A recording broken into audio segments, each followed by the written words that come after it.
please silence your cell phones and notice the location of all the emergency exits.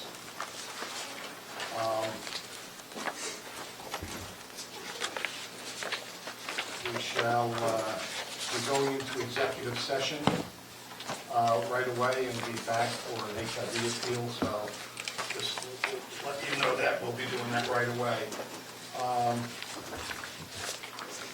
I'd like to have a moment of silence for, it seems almost a monthly thing now, the shooting victims down in Texas. It's really tragic.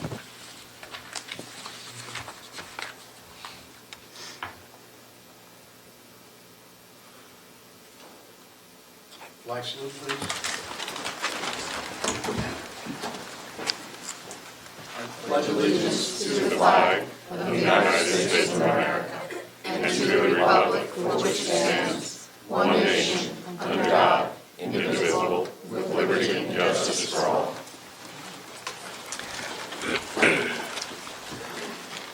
In accordance with the provisions of the Open Public Meetings Act, the public notice of this meeting has been sent to board members, all district schools, the Herald News, the Trends, the Record, the Messenger, West Milford Town Hall, the County Superintendent, the Board Attorney, and Cablevision of Warwick, and it has been posted in the Administration Building.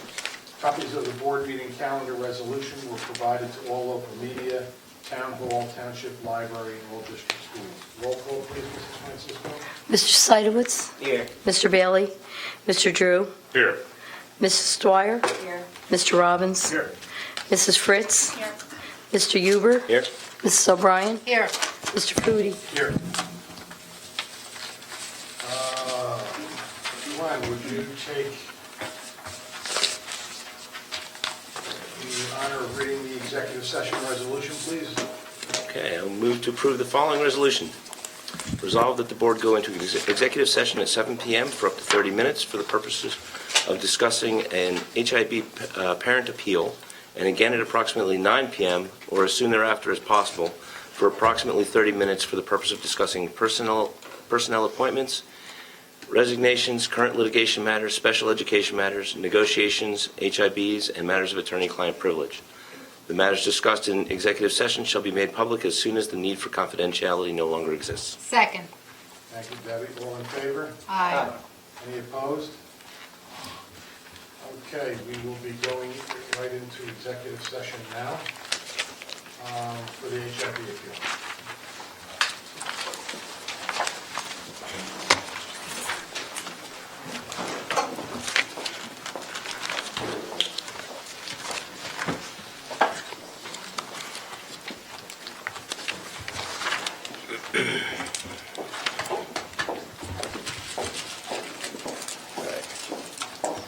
You get down to it, I got the holes. You get down to it, I got the holes.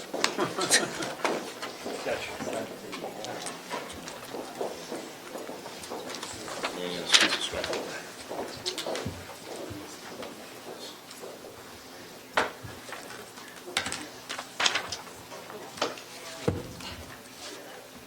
Oops, sorry. Butt dial. Points for that, Mr. Huber.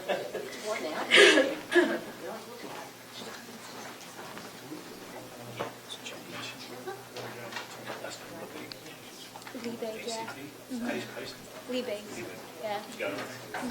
She's my best friend. Yeah. Yeah. Listening to an HIV appeal. Alex, we're going to move on to superintendent's report, so it's all yours. Good evening, everybody. Earlier this year, we were doing our goal setting, and we discussed that one of the new indicators in the ESSA school and district accountability profiles is going to be student attendance, and that's why we have a strong focus, a strong emphasis this year on getting our children to school. The indicator specifically counts children who are chronically absent, which is students who are absent 18 or more days during the school year, so 10%. That is a real big focus. I'm collecting data from our principals every quarter So our first quarter just ended. We're now tallying the data, and we're going to try to go backwards and compare it to last year to see how we stack up. But parents, families of children who are projected to be chronically absent this year will most likely be getting a phone call from the principal or the counselor, depending on the school level, the grade level. So what we're trying to do is really stay on top of this early. And while we understand children get sick, and it may just be a random illness, we're really pushing our children, our families to come to school as often as they can. If they're not with us, they can't learn. But also, in addition to that, they do get marked as chronically absent, which is now a federal indicator at the state level. I'm going to skip over the next one. We are doing like an early intervention if we see something. Phone calls, letters home, face-to-face contact meetings. We're trying to get people into our schools to discuss, and it may just be a simple explanation as to why somebody's been absent a lot. They had a surgery or whatever, and we certainly understand there's nothing you can do about that. But we're really targeting the students who are just absent a day here, a day there, a Friday, a Monday, that sort of thing. So, yes, early interventions are key in this regard. If you wake up in May and you start focusing on it, it's too late. Somebody already has 17 days, and it's just about too late. So we're looking at this early.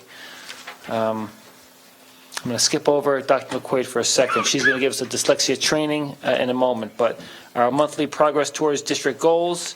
I mentioned ESSA before. The state just released, they embargoed, and they released the school and district accountability plans that will be embargoed until January. So we have the data now, which is our accountability profiles for each school as well as the district. It takes a look at our park participation rates, make sure they meet a certain level, our standardized test scores on the park, math and English, at the high school level, high school graduation, chronic absenteeism, things of that nature. So we are reviewing the data now. We just got it from the state, and we shall have a report for the board just as soon as we're allowed to make it public. We've been asked to not release the data until the new year. So that'll be coming around January. Next up, we have, last year we started a big initiative towards continuing to improve the culture and climate in our schools and in our district. We started a new survey last year with character.org, and we administered it in November, and we are going to administer it again this November, starting on Friday this week, the 17th, and all through next week. This Friday is our parent visitation day, and next week is our parent conference week. So we are going to be asking our children, our students, our parents, our staff to take the second year of the Climate and Culture Survey. And this will be an opportunity for us to look at our growth from year to year. Last year was our baseline year. We had nothing to compare to. Now we'll at least have 2 data points to look at to get a year-over-year growth in certain areas. Will those results be made public to the parents this year? Yeah, they were last year as well. We had a presentation, I don't know, maybe January? One of the ed reports. Yeah, one of the education reports, January maybe, February of last year. Committee in December. Yeah. So we should be starting that on Friday, so be on the lookout for an email, and the survey is just a few moments, so if you could take a few moments out of your day to take the survey, we'd really appreciate it. All right. Next up, Dr. McQuaid. The board asked a few weeks ago some questions about our dyslexia training, interventions, and programs. So it was, rather than do it in committee when only a couple of board members would be there, we thought it would be important enough to bring it to the full board. So I've asked Dr. McQuaid to comment on that very briefly. Okay, so the board had some questions regarding dyslexia, so I figured it'd be best to address it, this was probably better, as a group. The first question was about how and when does our district diagnose dyslexia? So just so that everybody's aware, according to the International Dyslexia Association, this is current as of 2017, dyslexia is really a type of specific learning disability that's really categorized, as many of you know, with difficulties with accurate fluency in reading and decoding abilities. But when we speak in school terms and educational terms, then we are speaking in New Jersey special education law and code, which then refers to a dyslexia diagnosis under specific learning disability in the area of reading. So that's sometimes where there's different experts define dyslexia in different ways. But when we speak in school terms, we are referring to it as a specific learning disability in the area of reading. That's not to say we don't say it's dyslexic, but we will comment on dyslexia, but that's the category in special education services that we use to do that.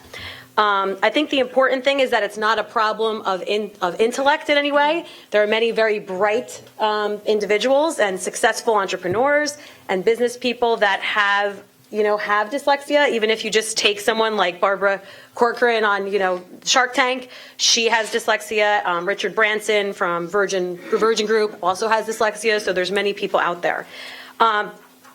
Parents may present information on dyslexia to our child study teams, to our schools, from either a neurologist or some other doctor, and we will absolutely review and consider that information. It's not that we're saying that child's not dyslexic, but like I said, the discrepancy is usually when we define a specific learning disability as what we would define as dyslexia in school and needing intervention for that dyslexia. So when we talk about that discrepancy, we're talking about two tests that are used for that, because there was a question about, well, how do we actually diagnose this? So our educational consultants or our learning disabilities teacher consultants and our school psychologists are the ones on the child study team that actually assist in diagnosing dyslexia. What they do is the psychologists do IQ testing that gives us their IQ through a test called the Wessler Individual Achievement Test. And the educational testing is done by the LDTCs through the Woodcock-Johnson test. Then they compare the IQ testing to the educational testing, and they look to see if there is a discrepancy. Our particular committee about 3 years ago formed, and this is in alignment with our school policy, or our district policy, and we use a 22-point discrepancy. So they're looking for that discrepancy spread in one of these different areas. So what are the different areas? Basic reading skills, reading comprehension. We also look at reading fluency and written expression. Those are really the main areas that we're looking for, but that's not to say that we don't also look to see if there's a math disability. So then we're doing the same thing, and we're looking at mathematical problem solving, oral expression, listening comprehension. These are all the areas, and you can go in the special ed code if anybody wants to read it, and and the link is right on the state website to do that. So that gives you the answer to that question. The code states that it does not apply, just so you know, to learning in other areas like motor, general cognitive deficits, and things like that. So another question that came up was about, do we diagnose for dyscalculia and dysgraphia?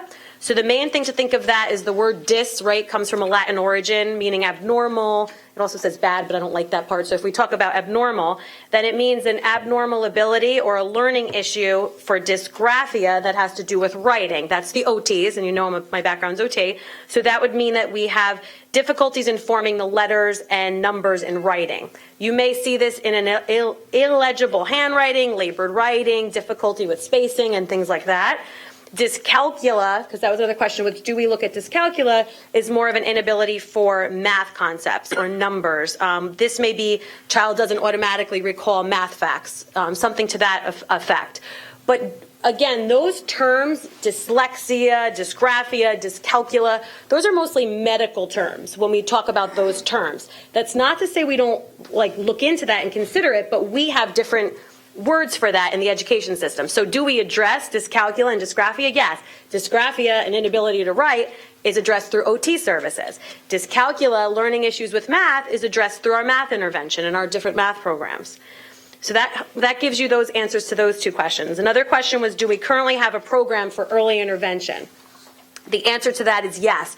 We are in complete compliance with what the state put out on dyslexia to make sure that we are screening students. Fortunately, Mr. Novak and I have worked together now, for my time here, where that was back in 2014-15, where we actually made sure we were in compliance with that with screening, the screening instrument. It's required by law that we screen students for dyslexia by the first semester of their second grade year. We do that in kindergarten. And we use, the state allows you to choose the type of screening tool that you want to use. We have selected a more standardized tool, which we find to be pretty efficient. Our reading specialists are trained in it. Our speech and language therapists assisted with that. And that's called the TOPA. So again, sometimes Mr. Huber, you say I speak too, I'm talking too fast or in my language, in the special ed language, but that's the test of phonological awareness. That's the actual test, and it can be given to students that are ages 5 to 8. Also, as far as the screening tool goes, we also make sure that we do train everybody in dyslexia. So the state requirement is that we do a minimum of 3 hours annually every year. We do that through our GCN training, but we also send teachers for additional training or our specialists for additional training to basically supplement on top of that. I know all our speech therapists actually every year watch the annual webinar that the state puts out on it as well, just to make sure that we're not missing something in that area that might be new and current. So the next question was, what resources do students receive to manage this disability? There's a whole bunch of things. The positive thing, and Mr. Novak and I were talking about this, and Dr. Anamone, we are proud of all the things that we are doing. Do we still have room to grow? Yes, we always do. So we will continue to do that. But some of the things we're doing is universal design for learning, basically, designing our instruction to meet the needs of all learning. How do we also do that? Through a differentiation goal, a differentiated instruction goal. There's been a focus on all of the trainings that go along with that. We now do progress monitoring through Fontes and Padel. We use other benchmarks to make sure that we're monitoring reading. For special services, starting last year, I started a spreadsheet to look at all students that are in a resource room setting and with their Fontes and Padel benchmarks so that we make sure that we're closing the gap for them in reading and not expanding it. So things like that. And what are other things that you as a board have supported? Multisensory reading groups. We have people in training this week for Orton Gillingham. We use assistive technology that you approve. We have resource room programming, individual instruction, basic skills, reading specialists. So those are all the ways that we do it. Obviously, it's unique to that child's disability and what they need. And there's also students that have other disabilities that sometimes come into play. Like a student with dyslexia may also have ADHD or may also have another type of like a learning processing disorder. So we take all of that into account. Another question you guys asked, which is a little more difficult to answer, was about what percentage of students receiving the PARCC score, a certain PARCC score that maybe had dyslexia. We are looking at the PARCC scores and our educational testing, but I don't yet have that information for you guys. But I'm hoping, within the next few months with our teams that we will have more of that available to really determine where are students scoring on the PARCC and how does that relate to that educational testing that I talked about earlier. Another question that you asked was just are there any further courses the board can do to help out with dyslexia? And what I can suggest is that you just continue to support the things that we are putting in place. I think as we continue to professionally, develop our teachers in multisensory reading programs in Orton Gillingham, we have some teachers that are fully FDU Orton trained. They're running those after school groups. We are sending teachers to training. We are continuing to support differentiated instruction. We also have, on Mr. Novak's side of education, we also have a phonics committee that's formed together to look into phonics programs. So as long as we just keep looking at this and addressing it as we need to at an early age, I think we are doing everything that we need to do. I think it was you, Mr. Drew, that presented to us the dyslexia handbook that the state put out. And what I'm happy to report when you review that, and this is in the hands of all of our special education child study team members and also our reading specialists, what I'm happy to report in here is if you actually go through all the suggestions of what they say is, best practices for dyslexia intervention, we are doing it. We are implementing those things. We may be at the beginning of those stages with training teachers and such, but we are addressing everything that they suggest in this manual, which I'm happy about. But I'd be happy to take any questions if anyone has it, but that's pretty much the answers to the questions. Thank you. Thank you, Dr. McQuaid. And now our student council representative, Ms. McIntyre. This month at the high school was a particularly giving one. Many of the high school staff members are participating in No Shave November, which will donate money to the local food pantry. Our high school student council had an extremely successful Halloween spooktacular, raising almost $4,000 to donate to hurricane relief. 61 students have been trained to mentor and will be going to elementary schools this upcoming week to help with the Heroes and Cool Kids program. Also, I lost my place. Also, our football team raised $2,000 for the Susan G. Komen Foundation, and they also won their game against Tenafly 45-0. Our Highlander band won states with all caption awards except for Best Guard, and our field hockey team are county champs. On a more academic note, Education Week is approaching with parent-teacher conferences on the 20th, and one student, Audrey Liebig, is one in less than 3,000 of the 2 million to take the ACTs and get a perfect score. Nice.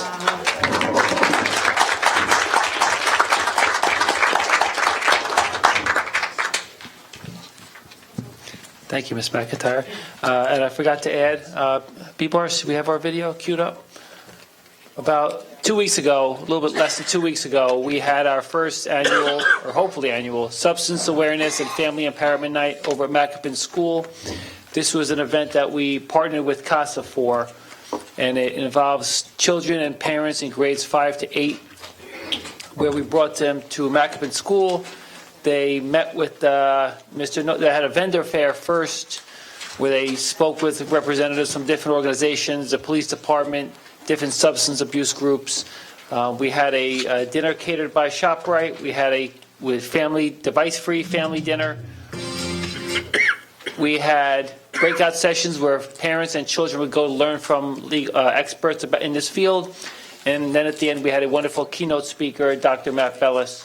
We were hoping for 200 people. We got over 423 to be exact. So it was a wonderful turnout. Our TV science students, led by their teacher, Mr. Jordan, created a brief video which highlights the evening.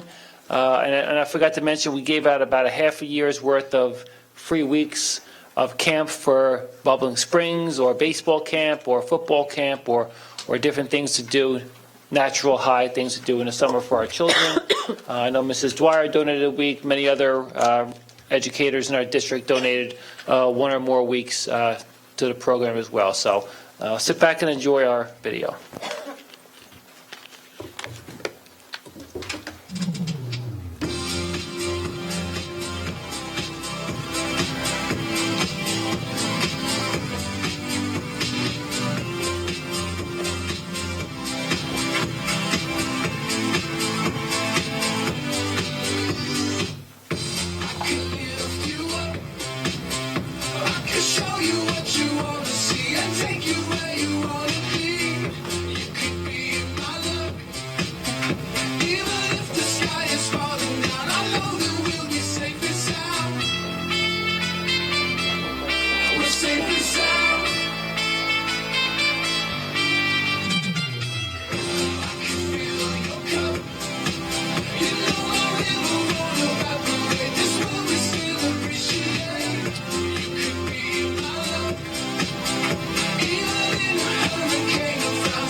Once again, thank you to everyone involved, and thank you to Mr. Jordan, our TV science students, for creating this video.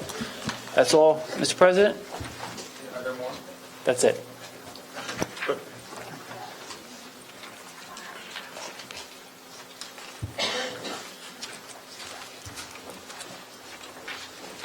Thank you, Dr. Namon. Mr. Novak, education report, please. Thank you, Mr. Foodie. My favorite education report is the kind where I get to introduce other people to speak on my behalf. So without further ado, I'm going to introduce Mr. John Barnow, our Supervisor of Music, Art, and Family Consumer Sciences, and he is here tonight to follow along with our You're right, Joe. regular or frequent presentations from our supervisors on our programs, and tonight we're going to hear about Mr. Barnow's program, as well as see a student performance at the end. So, Mr. Barnow, all yours. Thank you very much. Thank you for inviting us to be here tonight. It's a pleasure to be here and to share with you all some of the successes of our arts department, even just since August. And that's really what we're going to focus on tonight. So without further ado, it's already been mentioned, but you can't start without looking at the marching band. We had one of our most successful seasons ever. These are from the national championships last weekend in Allentown. They had they're in the Big Three, Class 5A. They were the Yamaha Cup champions at MetLife Stadium in October. They were the New Jersey State champions, Class 5A, at Rutgers Stadium, and third place nationals in Allentown. Really outstanding season.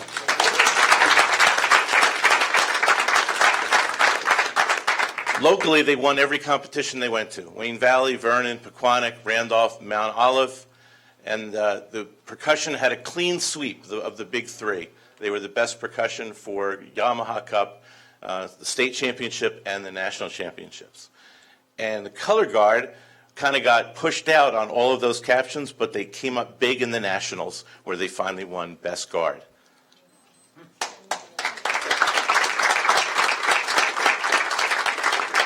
This past weekend, which was one of their biggest fundraisers for the band parents and for the band association, but more importantly is always a celebration of a tremendous season. And so their annual military concert in Tattoo was held this past weekend, and I know many of you were able to attend that. At the same time, last weekend in Atlantic City, as part of the Teachers New Jersey Education Association convention, we had performance of the New Jersey All-State Choir, and this year we had 5 students, but there were only 18 in the group. So we had a very, very large representation from West Milford in the New Jersey All-State Jazz Choir. These have been some of the Macapin events that have either occurred or will occur this fall. We had a Halloween concert on October 27th. Those are the directors in the top right corner. It's Mr. Paccioni on the right as Princess Leia, and Miss McPartlin as Darth Vader. I think there's some personality issues there, but that's a whole nother story.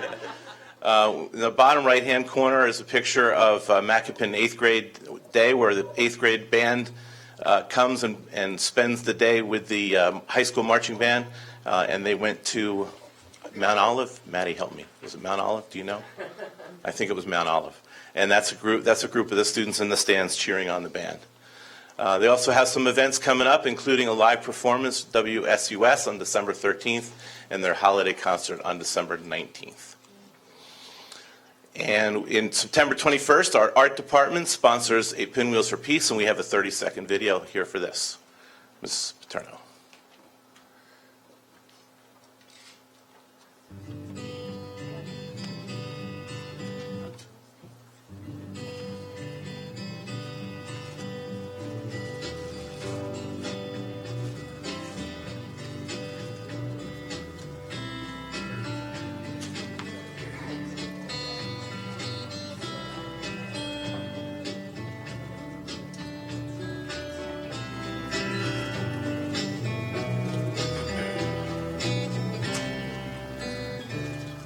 One of the nice things about Pinwheels for Peace is it gives us a chance to do a K-12 art installation. And so those pinwheels were all over West Milford on September 21st as a part of their representation. We also have Veteran Days decorations from the last week. I think that has to go back to presentation mode. Will it move? Oh, there it goes. We're good. These are some of the decorations that the art department helped out with for Westbrook School. I don't have pictures of all the schools. By the time I was sort of done with this, I got more pictures. You know how that goes. But Westbrook had a lot of good decorations. Mrs. Van Sickle did a couple of songs with the one song with the younger children, and another song with the upper grades. Upper Greenwood Lake had a nice presentation. Mr. Russo led the 5th and 6th grade students on a song for the veterans. It was really a successful day. And then the Highlander Pipes and Drums really started us off back in September. They marched in the Rockland County Firefighter Parade and won a first-place musical ensemble in that parade. So what's to come? Well, I just listed a few of the things that I could think of off the top of my head, and I'm sure I missed something, but we have a busy year still ahead of us. Sussex County Chorus is this week. I know that sounds kind of funny, Sussex County, we're in Passaic County, but we don't have a Passaic County Chorus, and they invited us to participate last year, and so this is our second year of participation. We have December concerts, region and all-state, and I should mention area band. Those auditions are in December and January, with concerts in January and February. The jazz band and the jazz choirs hope to go up to Boston to do the Berkeley Jazz Festival again. We participate in the Wallkill Valley Art Show next month. Empty Bowls is in March. We have musicals in the spring, Little Mermaid at the high school, Beauty and the Beast, Macapin, and if you look down at the bottom, the high school music trip to Disney. It's an all Disney year here. District Arts Festival, Music in Our Schools Month, Youth Art Month of celebrations. High School Jazz Festival, hosted by West Milford. Last year we had 10 bands from across the state. Spring concerts, one of my personal favorites, Cupcake Wars in the Culinary Arts. Passaic County Film Festival, Mr. Jordan was mentioned already. This is the TV science program. Macapin music trip to Dorney, and possibly more. So we've got a busy year still ahead of us. So now it is my pleasure to introduce Mrs. Paterno, and she has a really wonderful thing to share with you. We have been using for the last couple of years a program called Smart Music, which the Board of Education has funded for us, and this is our second year of being able to offer it to all of our students. And Mrs. Paterno has invited some of her wonderful Maple Road students, which she will introduce, and they're going to come and show you how to use Smart Music.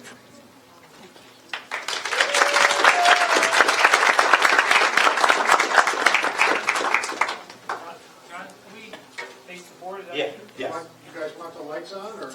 Yeah. Yes. The backlights, we still need to use that, but if we can Still get some need the screen. backlights, that would be great.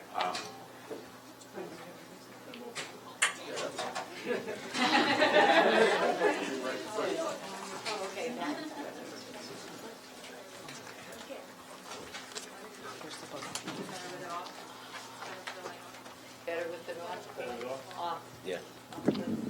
Yeah, that's okay. That looks good. Thank you. As Mr. Borno said, my name is Christine Paterno, and I'm a teacher at Aptua Maple Road School, and I teach instrumental music for the 5th and 6th graders. Thank you for allowing me to give a presentation tonight on Smart Music program that we use in West Milford. I asked some students from Maple Road to join me for the presentation, and I want to give them a moment to introduce themselves. Hi, my name is Sophia. I go to Maple Road. I'm in 6th grade. I play the flute. Hi, I'm Jordan. I'm also from Maple Road. I'm in 6th grade, and I also play the flute. Hi, my name is Brennan. I'm in 6th grade. I go to Maple Road, and I play the saxophone. So what is Smart Music, you might ask? Smart Music is an interactive computer program that can be accessible on any device. Smart Music gives students access to literally thousands of songs and exercises right at their fingertips. It also can serve as an online textbook that allows the students to play along with the exercises in their own method book and help prepare their concert music. It gives students instant feedback, suggestions, and help on how to improve. It serves as a grade book for the students, and throughout the year they were asked to record their Smart Music assignments.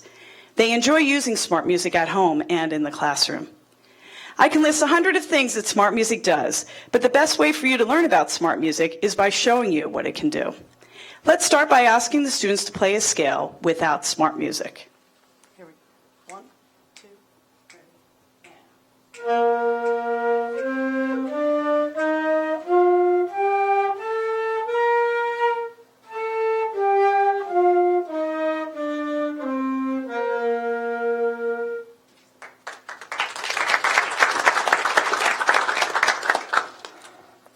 Now, when we add smart music to our scale, it makes the music notes on the page come to life.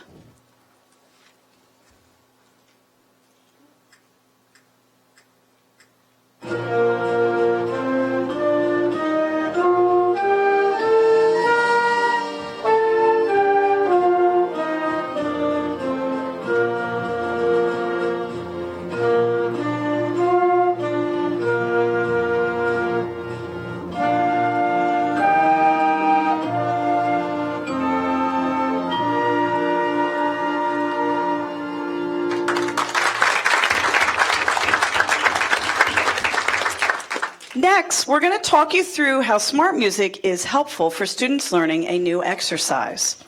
The first thing we did when we got onto our new exercise was we clicked the metronome to slow down the tempo in order to give them a chance to learn their notes. If a student's unsure of a note, that's no problem. If you click on it, smart music will show them the fingering chart to remind them how to play it. For example, up there.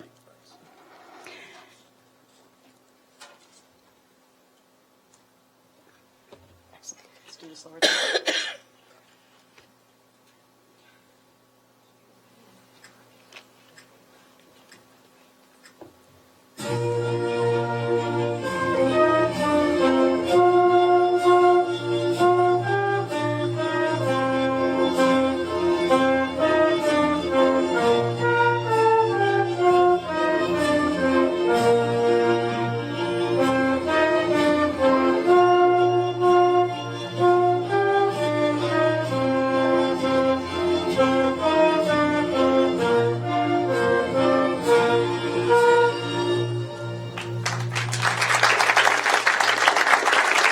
A new concept that we also learned in this exercise was to play the repeats using the first and second ending.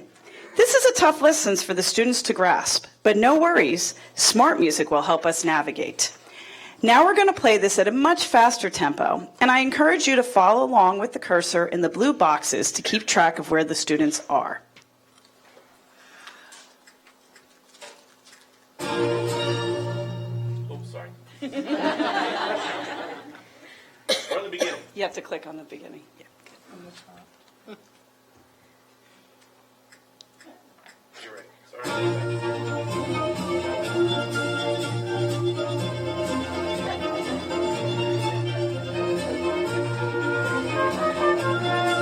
Gonna give you another chance. It's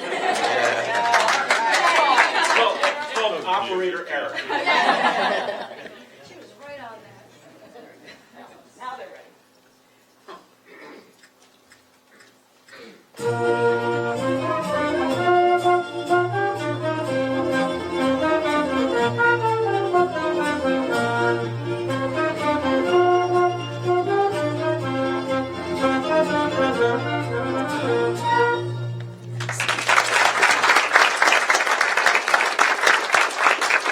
Smart music is really great for differentiated instruction, as it allows the students to work at their own pace. I told you why I like smart music as an educator, but let's ask our students why they like smart music.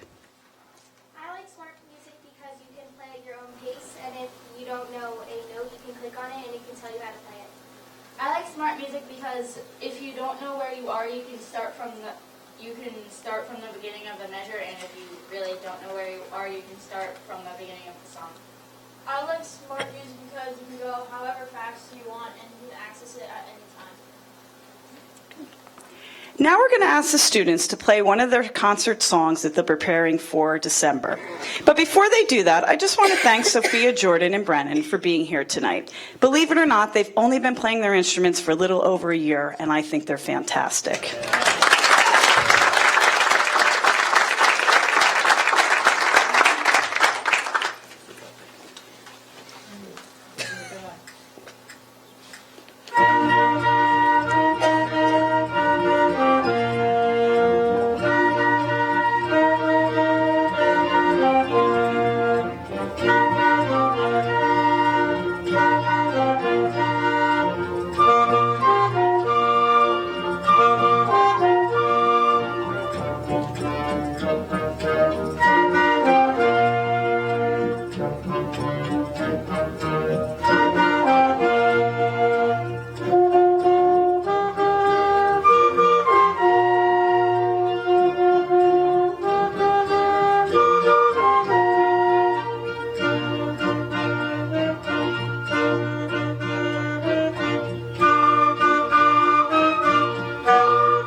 on behalf of myself and all the West Milford music teachers, I just want to not only thank you for purchasing smart music for our students and our classrooms, but I want to thank you for always being so proud of our music program.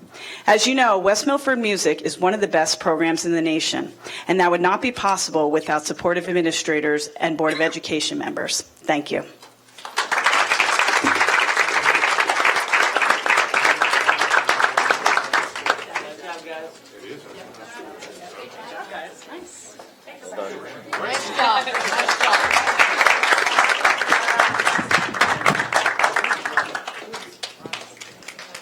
Thank you, everyone. That was a great performance.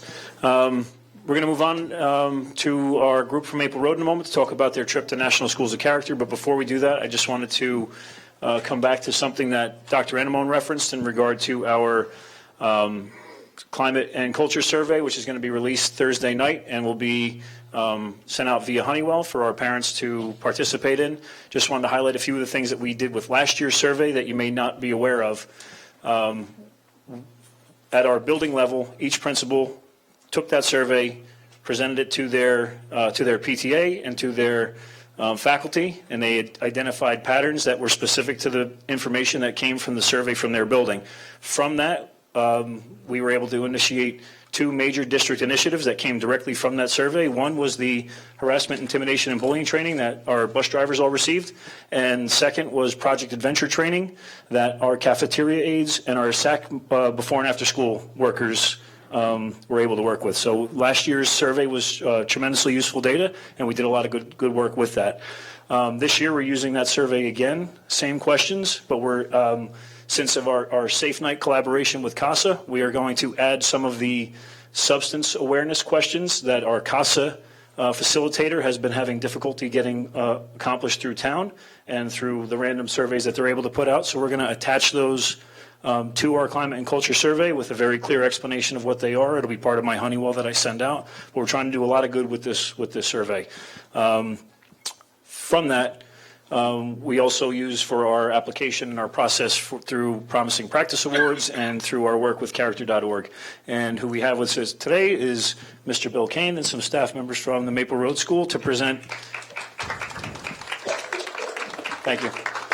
To present one, how we performed at the National Forum of Character Education, and talk about a little of the things that we're doing here in the district.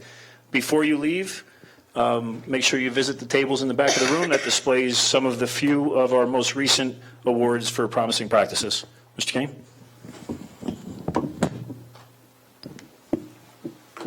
Thank you, Mr. Novak. Just a shameless Maple Road plug. I wear this button every day that says, "Can't hide that Maple Road pride," and I am just brimming with it. I'm just so proud of the students that just came out and performed for you today. Let's give them one more round of applause. They're just hanging out, getting ready back there. Takes a lot of courage for sixth graders to come out and perform for you. Maddie McIntyre, she was a sixth grader at Maple Road one day. Just so thrilled that she's up here with all of you. The staff and I are just so thrilled to have her up here.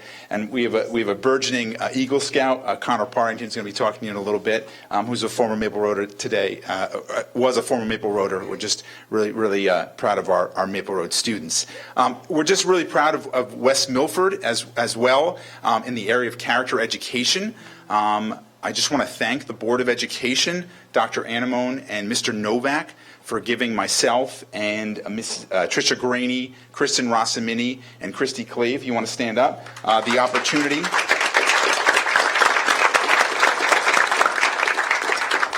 opportunity to attend the National Forum on Character Education. And that title of this slide presentation is no joke. West Milford shined down at the National Forum on Character Education, and I'm going to explain to you why in the slides just ahead. So the first reason is we received 19 Promising Practice Awards from Character.org. And how that was displayed at the National Forum is they had a poster session, and many of the posters, as Mr. Novak just mentioned, are in the back of the library, and I encourage you to check them out later on today. And we were fortunate to display all those posters down at the National Forum. And you can see from these images that we commandeered an entire wing of the poster session. And we stood there and we had comments from the gallery, and people would come up, and I don't know how many people would walk by and then they would do a double take and they would look and say, "Is this all from the same district?" And we would say, "Yes, this is all from West Milford." And they would shake their heads in amazement how many promising practices we were awarded, and from how many schools, and across how many different activities and departments, from Special Olympics to our athletic department, from our elementary schools to our high school, and it just covered all parts of our district. And we were just really proud to present those posters. And we thank all of the teachers and administrators who helped put those together. Next up, because we had such a large presence in the area of promising practices, during the promising practice recognition ceremony, our teachers were asked to present during the, they had categories for each promising practice, for all the promising practices, and Kristen Rossamini, along with her colleagues, were asked to stand up and present all of the promising practices under the Creating a Caring Community category, and she explained our promising practice at Maple Road for the First Responders Assembly, and she talked a little bit about that promising practice and then introduced all of the other promising practices in that category to the entire National Forum Assembly. So that was a great honor that we were able to achieve. Our athletic department also received a great distinction, and Joe Trentacosta, our athletic director, was asked to present down at the National Forum. And since I attended, Joe asked if I could present in his honor, and I was glad to do so. West Milford was one of 2 districts to receive a distinction for character in sports. And I presented about both of those districts, and afterwards, I was having a side conversation with the president and executive director of Character.org, and he made special mention about Joe Trentacosta and our entire athletic department being models for character and athletics for the entire nation, and said that we really could be a model for districts throughout the nation in infusing character education in athletics. So that's something that we really can be proud of. We also can be proud of the 3 schools that received National Schools of Character. Maple Road, along with Paradise Knoll and Upper Greenwood Lake School, received National Schools of Character in 2017. And there was a recognition luncheon where the staff members and I were able to get up with our banner and be recognized in front of the assembly. They also recognized Paradise Knoll and Upper Greenwood Lake School as well, and we gave them a big rah-rah.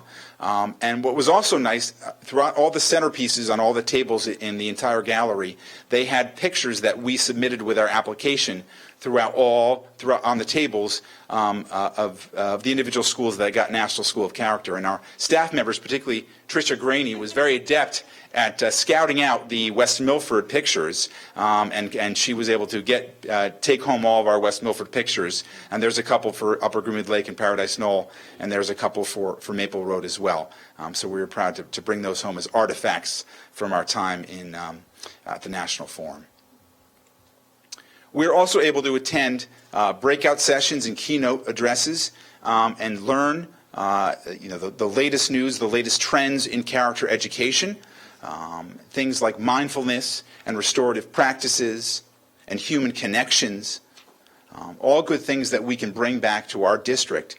But one of the major thing that resonated to me was the fact that many of the things that in districts throughout the nation are cutting edge and are recent trends are activities and topics that we have been doing in West Milford for years. And thanks to Mr. Novak and our administrative team and our amazing staff and our supportive Board of Education, we have really been ahead of the curve in character education. And my time at the National Forum this year really affirmed that. And lastly, the time down at the National Forum just affirmed for all of us, the staff and I, what it means to be all in character ed in West Milford. When I said that we really resonated as a district, I'm not stretching the truth. I don't know how many times people would come up to me, people from character.org or people from other districts, and be like, wow, West Milford, you guys really got it going on, and you've got so much going on, and people wanted to learn from us and connect with us. And we had staff members of character.org tweeting out about West Milford. We had presenters connecting with us on social media because they were interested in what we were doing here in West Milford in mindfulness or restorative practices or in our athletics, because we have so many good things going on in character ed, and it's something that we really need to be proud of and we really need to shout from the mountaintops about. And I thank you for all your support in the area of character education, because we're all about educating the whole child, and it's important to continue to build the social emotional growth of our students. So thank you for the time, and thank you for the opportunity to attend the National Forum.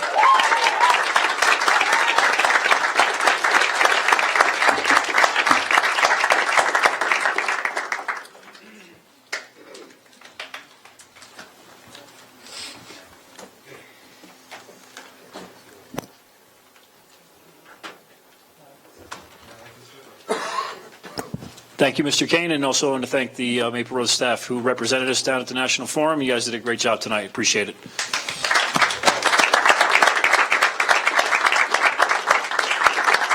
And I'm finished, Mr. Food. Ms. Francisco, special reports and correspondence, please. Yes, we have the board minutes from the joint meeting with the Township Council and the October 17th workshop and executive session minutes.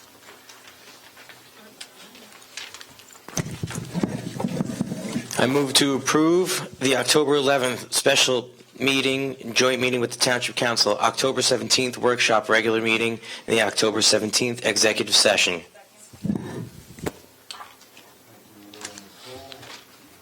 Any discussion? All in favor? Aye.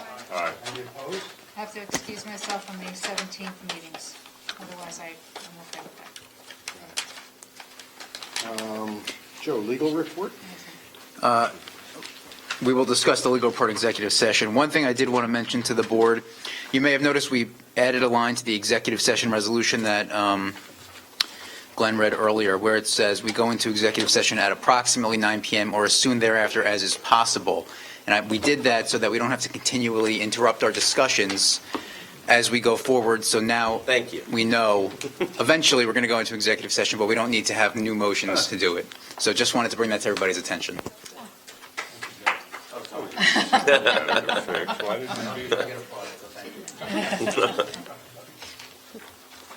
President's report, I'm going to hold off and allow myself time in our last meeting to properly thank people. So we'll move on to petitions and requests. Petitioners who request to speak prior to the meeting will be first with 5 minutes for each petitioner for a period of 30 minutes, and then time permitting other petitions and requests limited to 5 minutes per petitioner will be allowed until the 30-minute period transpires. Petitioners speaking during petitions and requests are asked to address topics listed in the agenda. All speakers are asked to give their full name, spell their last name, and provide their address. Speakers may not use the names of students during petitions and requests. Barbara, did anybody? Not for this one. Not for this one? Okay. Is there anybody who would like to speak?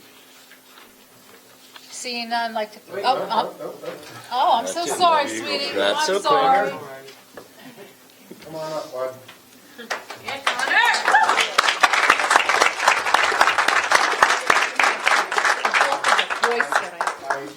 I will say that it really doesn't have anything to do with what's listed on the agenda, but he's got school, so. Oh, Give him please, the sir. opportunity, all right, guys? All right. Thank you. My name is Connor Partington, Partington. I'm currently working on my Eagle Scout project. I was going to do it for the town recreation department, but they backed out on me. So now I'm doing it for the marching band, which I'm the drum major of, one of, with Maddie. So now I'm going to be building a 10 by 20 foot sports equipment shed so that, the band can house any equipment that they might need, because, they're a little pressed for space. and this will, really help alleviate the problem of storage that the high school has. So like I already started working on my project and raising funds. I'm like 80% of the way done until the town said I needed, they kicked me off the project. Like that's really what happened.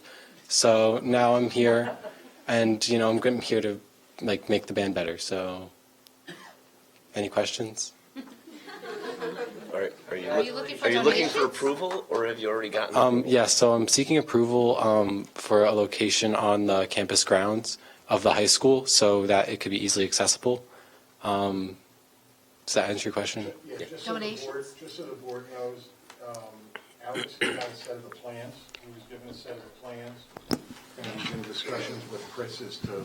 I spoke with Father, I guess about a week ago. So I do have copies of the plans in my office. Mr. Kelly, our Buildings and Ground Supervisor, also has a copy, or he's looking at the same copy, actually.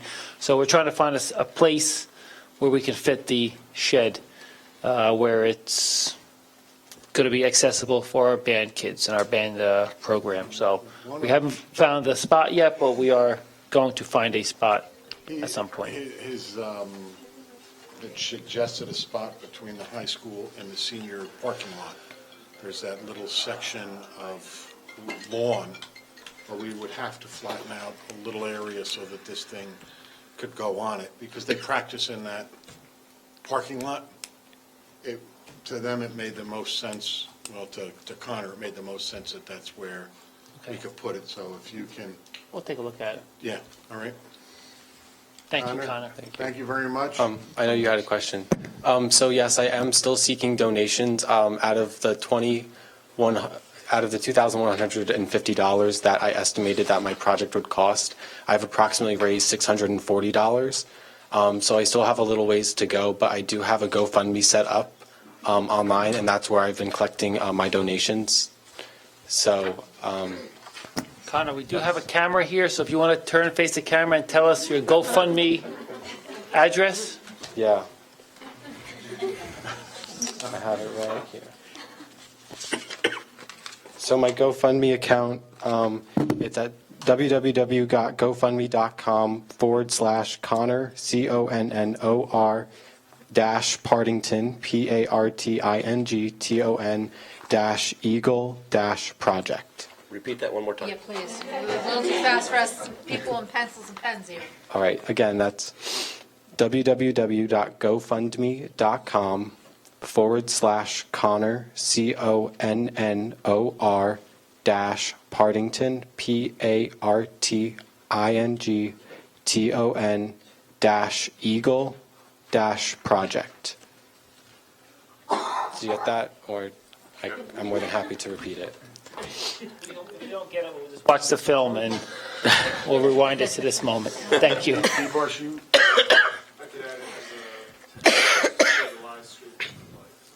Oh, that'd be great. That'd be awesome. Connor, are you done with all your Eagle required badges? I have 4 left. Which ones? Citizenship in the community, communications.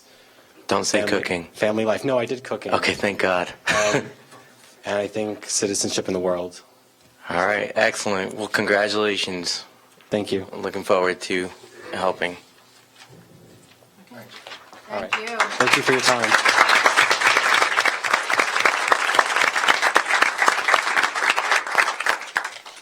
I knew I should have brought my checkbook tonight.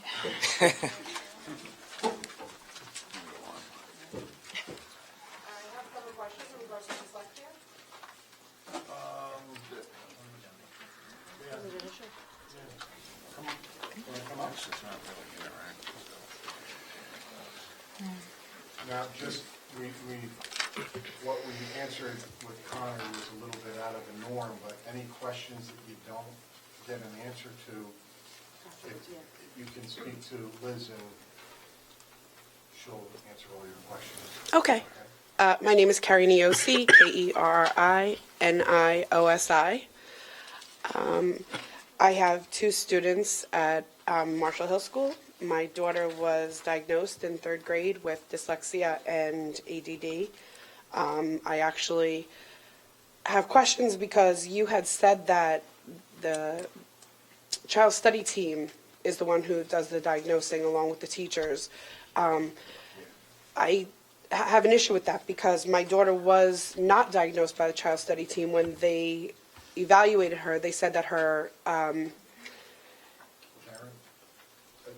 I've just addressed the whole meeting. Oh, okay. Afterwards, Liz will. Okay, all right, no problem. Back to you, okay? Okay, Yeah, so she. we'll probably get back to you, I would say, someday this week. Okay. Whatever questions you have. We probably don't have the answers right here, right Right, now. okay. But we will get them for you. Okay, well, she was diagnosed, actually, the child study team tested her, and they said that her IQ was too high to continue on with Encore, and they dismissed her from all extra help. Going into the third grade, it didn't sit well with me, so I actually went to the other superintendent we had, I can't remember his name, Rashika, and he was able to have my daughter sent out to be tested, and she was diagnosed with, through Morristown Hospital, I'm sorry, I'm not good at public speaking, so she was diagnosed by a developmental neurologist, and we came back, and then they put her in special ed. She is now in 6th grade, and she has not, my understanding is that there are 5 teachers in the district that are Orton Gillingham trained, and I'm curious as to why there is not one that we can share between all of our elementary schools, because my daughter has yet to be taught, and she is going to be starting at Macopin in September, and she spells laughing, Lafing, and she's a straight A student. So I feel like our kids are just being thrown into a special ed class for reading, and then later she was put into special ed math as well, because with Common Core, all of our math is pretty much reading. And I just think that there's a disconnect here, and now next year she's going to go on to middle school, and I don't feel that she's educated enough. I mean, a 6th grader shouldn't be spelling laughing with an F. I mean, there's more, but I am truly worried about the education here for dyslexic students. Thank you. Thank And I you. will follow up. Oh, one more question, I'm sorry. Are the teachers are they being trained in the class, or are they just getting PD hours? Like, are they going out and being trained, or are they just getting hours? Do you want me to answer that? No, we'll talk tomorrow, and then we'll get back. Yeah. Okay, thank you. Thank you. Thank you. Is there anybody else who'd like to speak? Okay, is it safe now? I make a motion to close petitions and requests. Second. Thank you. All in favor? Aye. Any opposed?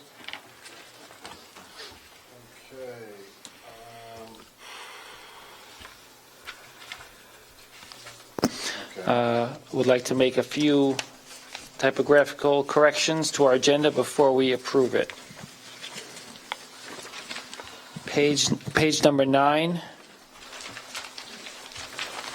Personnel Student Affairs, Resolution number 5. The recommendation of the superintendent to approve the appointment of Ann Roque. That should be in parentheses, instead of step 1, it should be MA, step 1.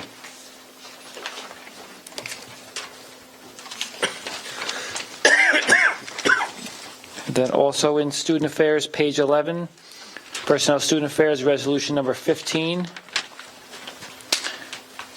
These are SAC contracts. We're going to add a name. So there's 2 names there. We're going to add a third. It's Maureen, Maureen, last name Piccoli, Piccoli, not to exceed $13,350. Is this in the budget? Was that salary in the budget? It's not a budgeted item. Yeah, it's a SAC. This is No, Tuition. yes, but it's Tuition. It'll be covered Yeah, by by our tuition. tuition. Yeah. And resolution number 16, right underneath it, the employee's name is, the last name is Schwartz, not Schwartz. So there should be no T in her last name, Stephanie Schwartz. The rest of the resolution is correct. Thank you. Okay, I need someone to adopt the agenda as presented. We have some hand carries here. I'd like to make a motion to adopt the agenda as presented with the changes just made and the hand carries presented. Second. All in favor? I have to make an amendment motion. Any opposed? Okay, Mrs. Dwyer, education, please. I'd like to move items 1 through 9 for approval. Second. Any discussion on items 1 through 9? Quick question. What are the professional services for Renaissance in number 1? It's math. It's math? Thank you. And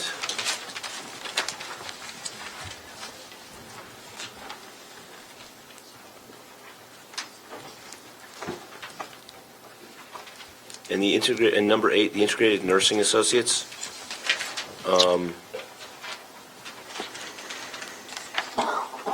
What do they provide?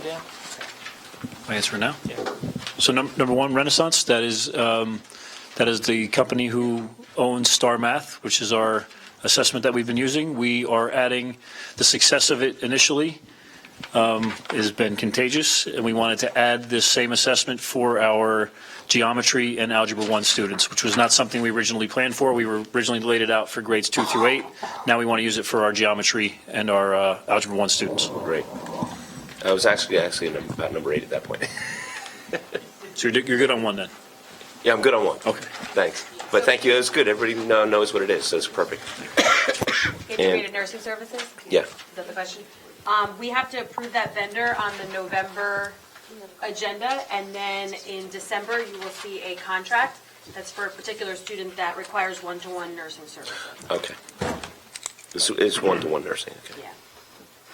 The vendor does provide other services, such as like other nursing care and, substitute, but that's how we plan to intend to use the vendor. Okay. Thank you. You're welcome. Any other discussion on items 1 through 9? Education?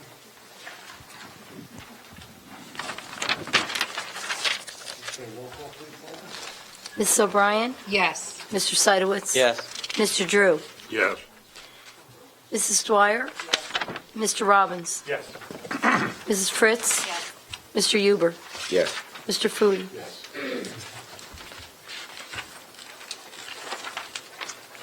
Item 10 under education, we will be doing after our second executive session. Mr. Drew, budget finance, please. I would like to move items 1 through 8. Second.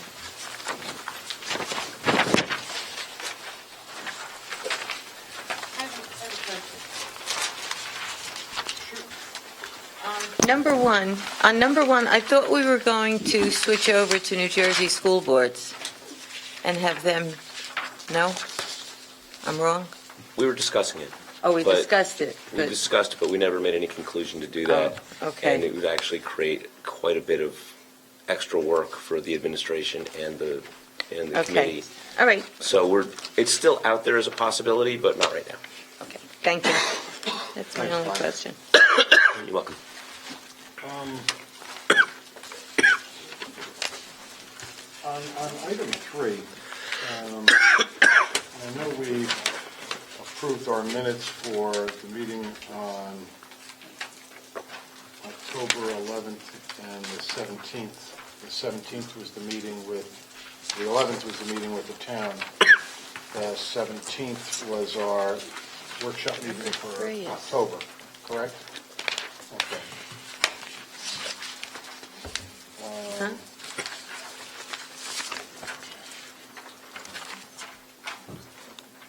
All right, never mind then. We had a couple of reports that were done on the 17th, and you're supposed to do them at the next meeting. But that would have been a little bit close. Never mind. Oh, and, I'm sorry, go ahead. no, go ahead. On number 4, I just want to see, am I just reading it wrong, or it looks like the math doesn't work looks like the total should be $514,726.60. I'm sorry, I should have pointed it out when we were doing the agenda, but I forgot I had the notes in here.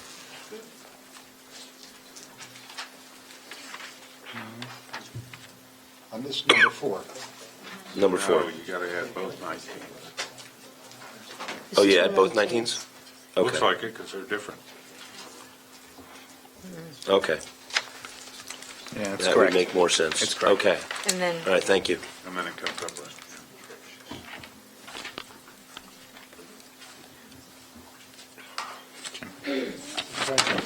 Go ahead, Debbie. Terry had her hand up first. Oh, go ahead, Terry. thank you. On number 6, there's a spelling of Samantha Schwartz's name again. Oh, yeah. It's spelled wrong. On page Okay. 8, number 6. Take the T out.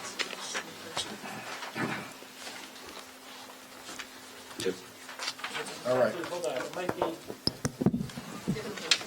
Is it a different person? I believe it's a different person. Oh. Don't Yeah. confuse me. Yeah. Okay. It is. Oh, Stephanie and Samantha, okay. All right, what is that dyslexic training? Yeah, that's. On number 8, I'd like to thank Harbor Freight Tools for their donation. That's fantastic. Always nice to have that help. And on number 1, I just would like, if I could get a little bit of explanation from you, Barbara, about what's going on with the Arthur Jordan, the 22 routes, what they are for. Are they in town, or are they for other services? Number 2, number 2. Number 2, sorry, I'm sorry, number 2. Number 2. They do the bus routes down at, for Apshua. Okay. Okay, what happened was, it was a rounding error, because when the calculation was done, all the routes were off by a penny, so we had to make the correction.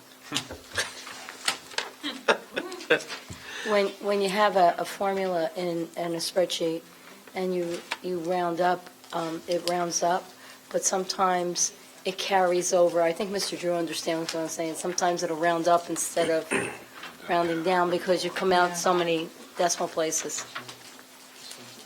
So we had to make the correction for a penny.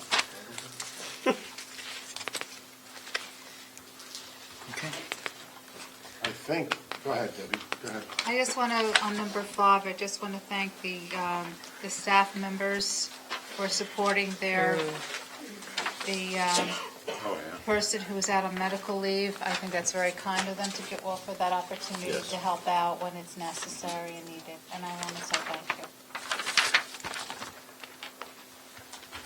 Thank you, Debbie. You're welcome. And what Glenn brought up about item number 8, if you could find out if that was Mr. Beatty? Yes, it was. It was? Okay. I had, if you remember last year, I had given Alex an email. Harbor Freight was willing to, I think it was a $100,000 prize to the grand winner, 30 went to the teacher, and then 70 went to the school. He didn't place first, but he placed. So, nice to see that. From what I remember, they were so impressed with this program that they gave him the donation. Yeah, That's great. Good. Nice. God bless. God bless. Okay, any other discussion on any of the items 1 through 8? Roll call, please, Barbara. Mrs. O'Brien? Yes. Mr. Seidowitz? Yes. Mr. Drew? Yes. Mrs. Dwyer? Yes. Mr. Robbins? Yes. Mrs. Fritz? Yes. Mr. Huber? Yes. Mr. Foodie? Yes. I'd like to move item number 9. Second. Any discussion?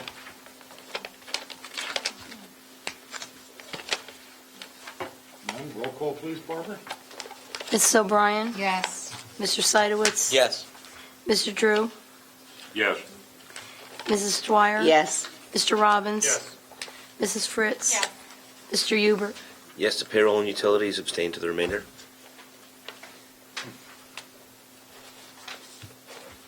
Mr. Foodie? Yes.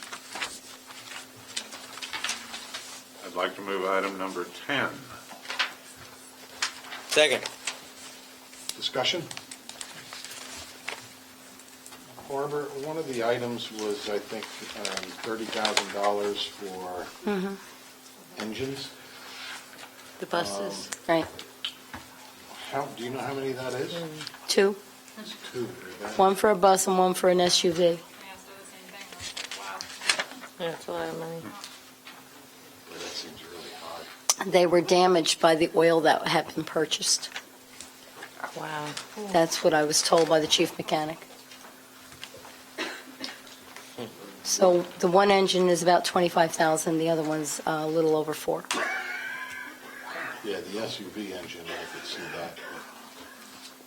Okay. And the bus is still has a high value, so it's worth repairing. Okay.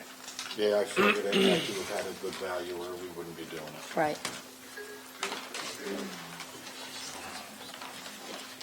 Well, how bad, just out of curiosity, how bad was I mean, if we're replacing the engine, obviously, there's some compression issues and things like that from bad oil. Would it have been more prudent to one of the buses that we'll be getting rid of to take the engine out of that and put it in?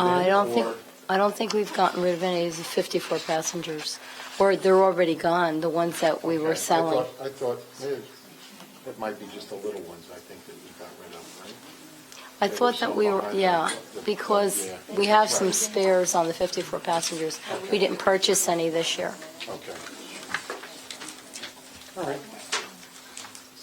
Any other discussions on item number 10? Okay, roll call, please, Barbara. Ms. O'Brien? Yes. Mr. Seidowitz? Yes. Mr. Drew? Yes. Mrs. Dwyer? Yes. Mr. Robbins? Yes. Mrs. Fritz? Yes. Mr. Huber? Mr. Foodie? Yes.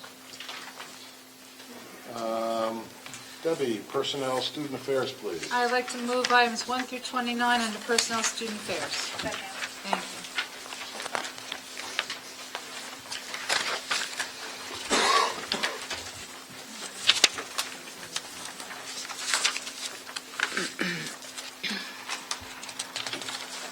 you. Any discussion?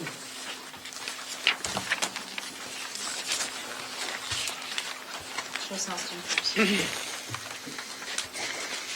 Just 1 through 29. That's full.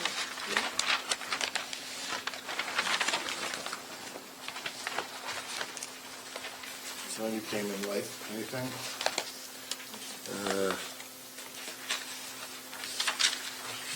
Yeah, can you explain learning on the move in number 22? I'm not familiar with that one.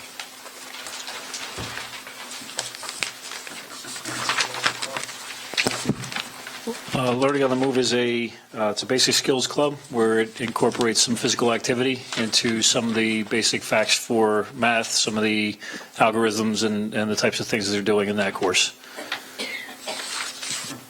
Thank you.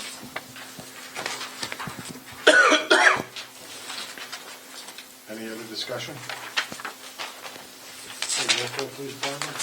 Items 1 through 29. Mr. Robbins? Yes. Mr. Drew? Yes. Mrs. O'Brien? Yes. Mrs. Fritz? Yes.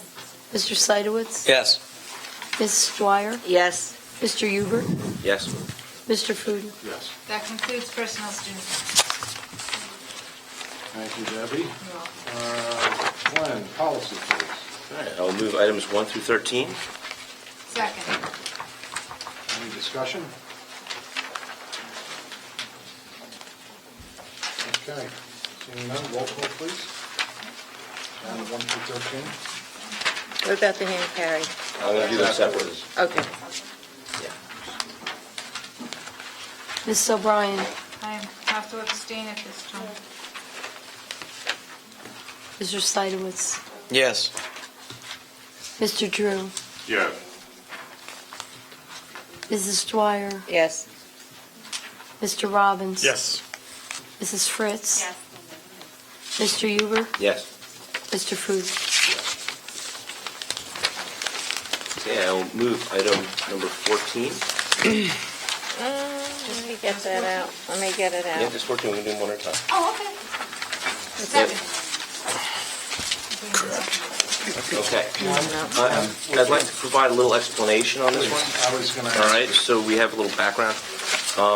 This was brought up last meeting, for those of the public who don't know. There were some objections that we withdrawn for additional consideration. Some of the things that, one of the main things that was brought up was that people were concerned that just because somebody was a family member of somebody in the district, that we wouldn't have the opportunity of getting them into the district if we wanted them. It was too absolute. So the committee just took this back. We discussed it. Thanks to Mr. Drew, who had a very good idea, the committee came back and added some additional language that allows, even though we want to make a restriction, because the whole committee, unanimously agrees that there's a nepotism issue in the district. We want to add the language that does do restrictions on employees, but we do want to give the freedom and flexibility to the administration should there be some exceptional candidate or a critical need to bring that person to the board to approve. And in order to provide a little bit more of a safeguard, we added that it would need to be a 2/3 vote instead of a majority vote. Really, it's not as big a difference as it sounds, because right now, by law, we have to have 5 out of 9. That'll make it 6 out of 9. Okay, so It's very similar to what we have to do for transfers. yeah, it just provides a little bit more protection. It does give the administration the ability to bring it to us. And I thought, Steve came up with a really nice compromise on this. We just took his original idea and tweaked it just a little bit. I just have a question. May I ask a question? No, go ahead. Okay. This, because it was discussed at the last meeting, why wasn't this part of our regular agenda? Why is this being submitted as a hand carry? I thought hand carries were like for emergencies and things. Am I wrong? Things that come up between the agenda being printed and the new. Okay. Just with the days off, Thursday, Friday off last week, Okay. the committee meeting was Wednesday. Normally, we'd send the packet home on Friday, but we sent it home earlier Wednesday. Okay. So- Thank you. Yeah. And I just want to add in the discussion, it's hard to talk about nepotism without naming names, which we can't do. So, publicly, we can't discuss any of that. But it is a good compromise. It gives Alex the flexibility he needs. But you have to have a 6, so, it all works. Excuse me, was there a second to this? I second. Yeah.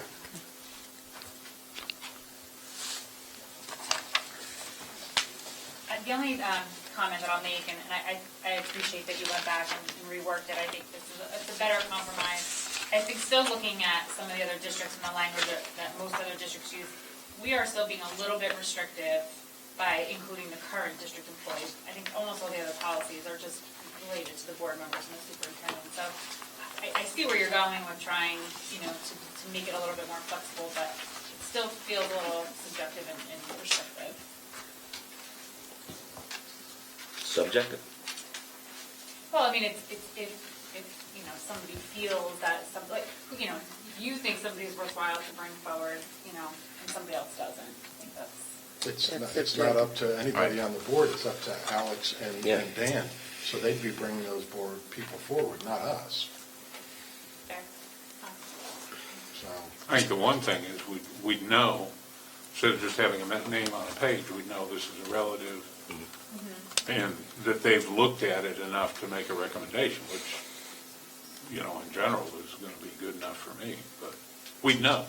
Yeah, there was something that didn't make it into this. It was discussed later, but it was also discussed. I don't know if we already have a question on our application that asks a candidate if they are if they have any relatives in the district already, and if so, what relationship, what department, that kind of We have a few standard questions.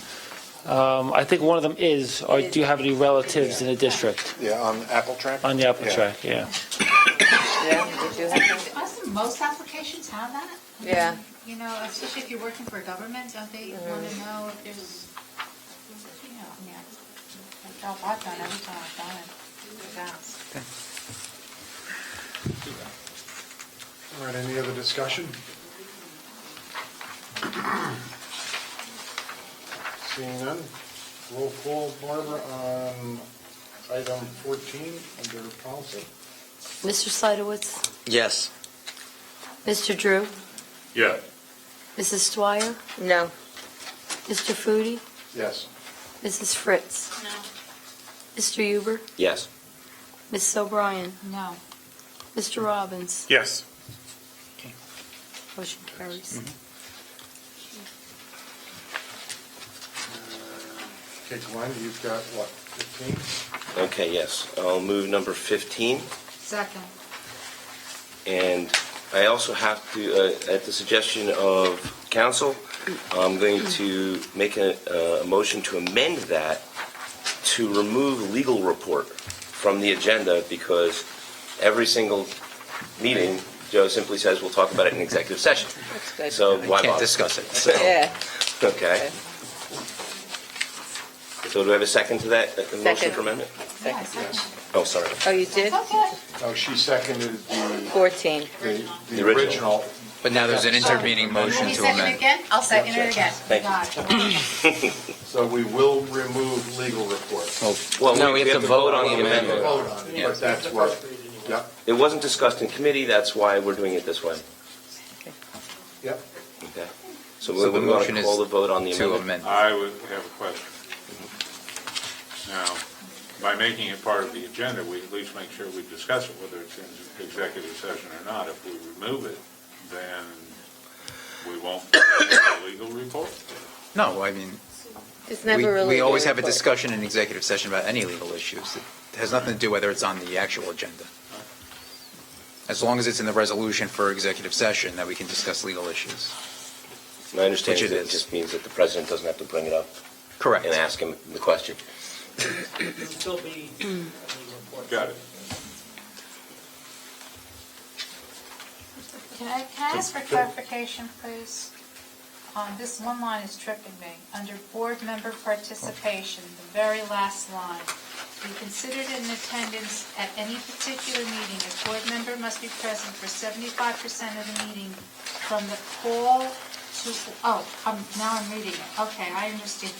Okay, but wait, okay, so, no, I do have, joking aside, I do have a question. Who makes the determination for 75% of the time? Who's doing this? Barbara keeps track of that. Whoever keeps track of times who's here when we start the meeting, and then who leaves. And she tracks the time when they come in late or leave early, right? Yeah, when they It's come for the here, minutes. she'll, So forgive me for asking, and this is probably going to sound very silly, but if somebody needs to excuse themselves for a few minutes, this is not part and parcel of the 75%, right? No, if you need to go to use the ladies' Yes, room yes. or the men's That doesn't room, that doesn't count. That, towards that time. I just want to know. If you need to stand up and stretch your back, Thank you. you doesn't include it in the time. All right. There is no, the reason we did this, and just so everybody's clear, there's nothing in the statutes or in our policy that defines what attendance at a meeting is. This is clarifying, why we did this is to clarify what is considered attendance at a meeting.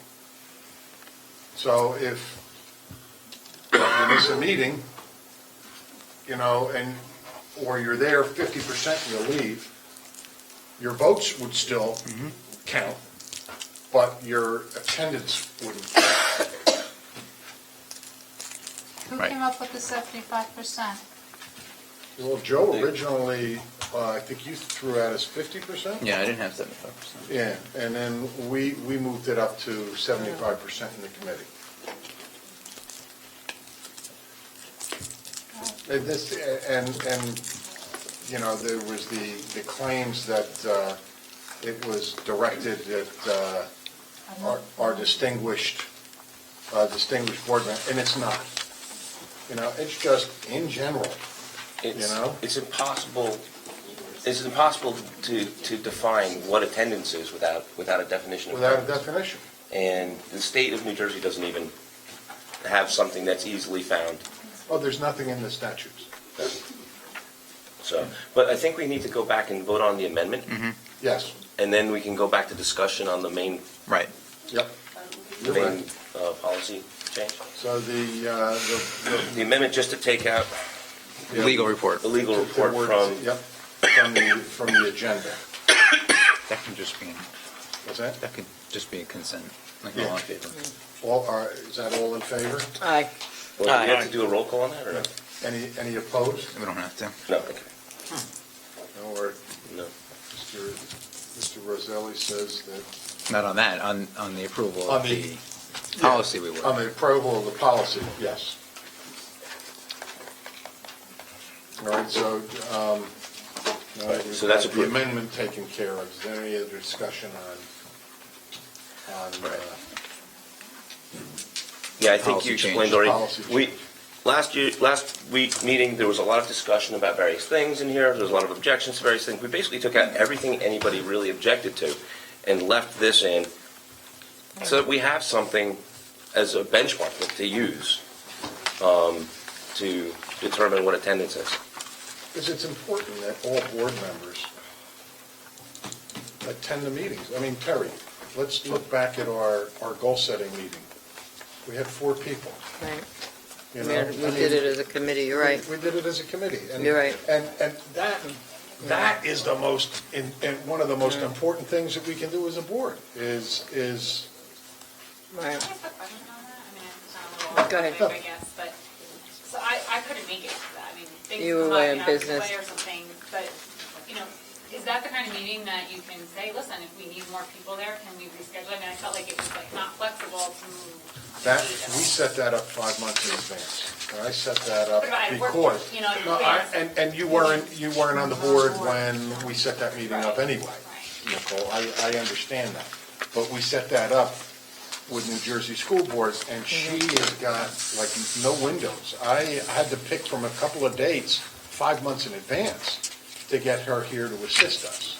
And I would hope, and maybe I'll do it beforehand, that I'll set that meeting up before I leave for next May, because it's really working well, Alex. I think you'd agree with having these goal-setting meetings done earlier so that they can have a plan for opening day of school. I mean, that, we just, previous That was 5 good. years,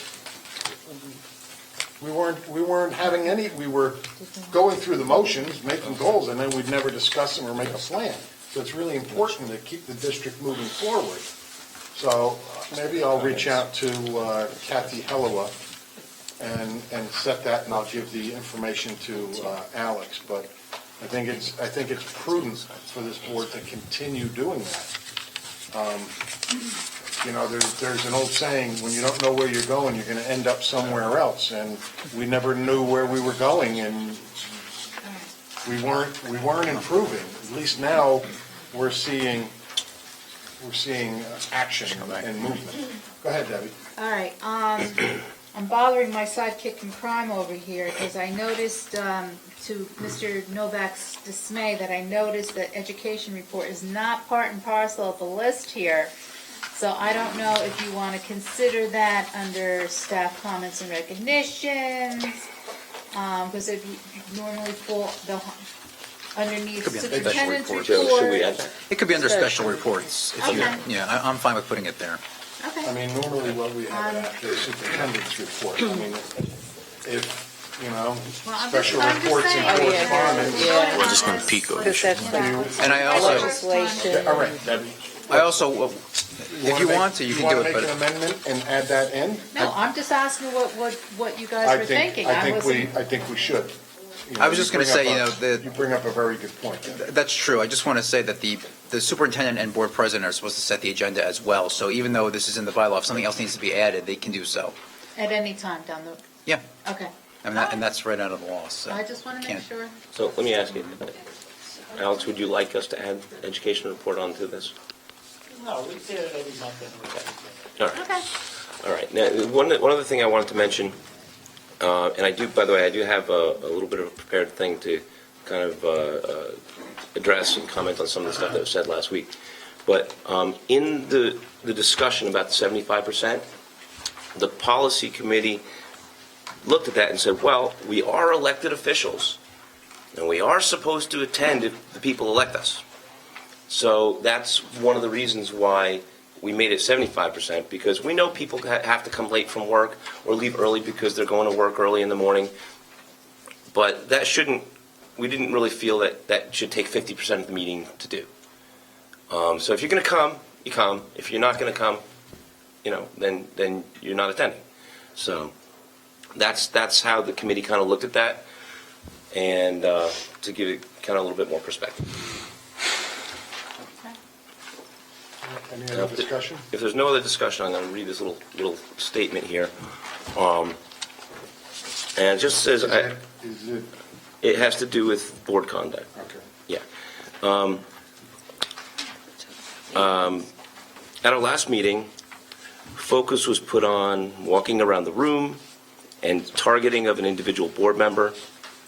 The code of conduct is about addressing issues like being present to be fully informed of the operation of the district before voting, performing the duties of a trustee, voting and speaking from the dais where you can be seen and heard clearly by the public, refraining from disrespecting each other at meetings, observing a sense of decorum that will give the public a sense of confidence in the board, listening attentively and respectfully to the members of the public as they speak to the board, whether it be publicly or privately, and not least of all, maintaining a sense of ethics.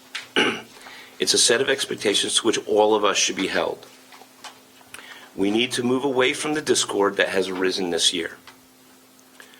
The value that any one of us brings to the table as a board member has everything to do with our willingness to set aside differences, remain open-minded to find worthwhile ideas, regardless of the source, listen to each other's opinions, even if we disagree, and have open adult discussions without anger or rancor.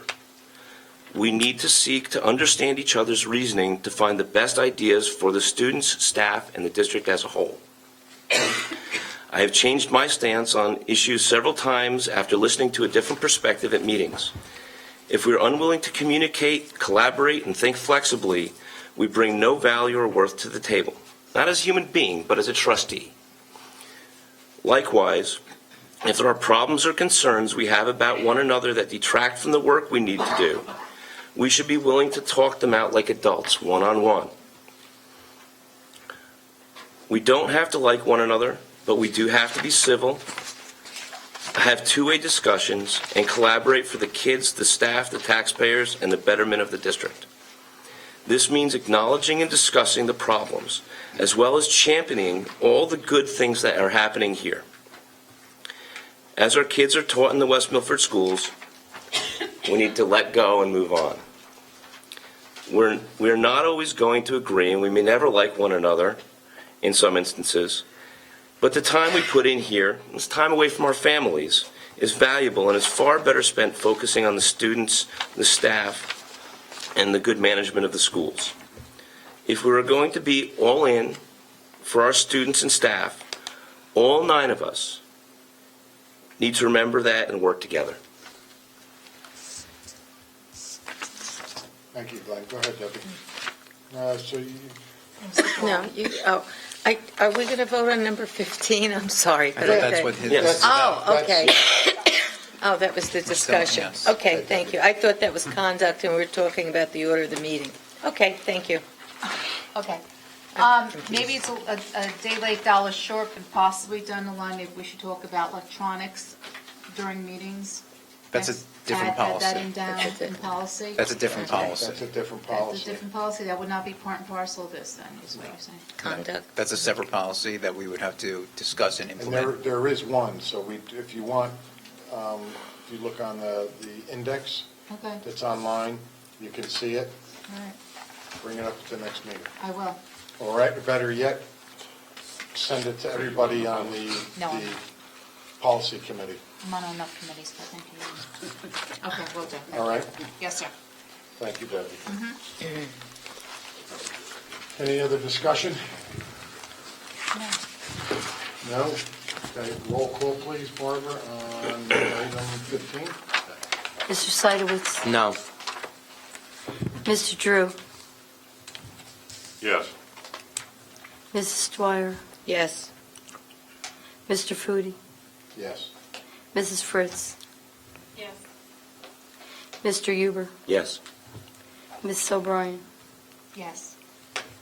Mr. Robbins? Yes.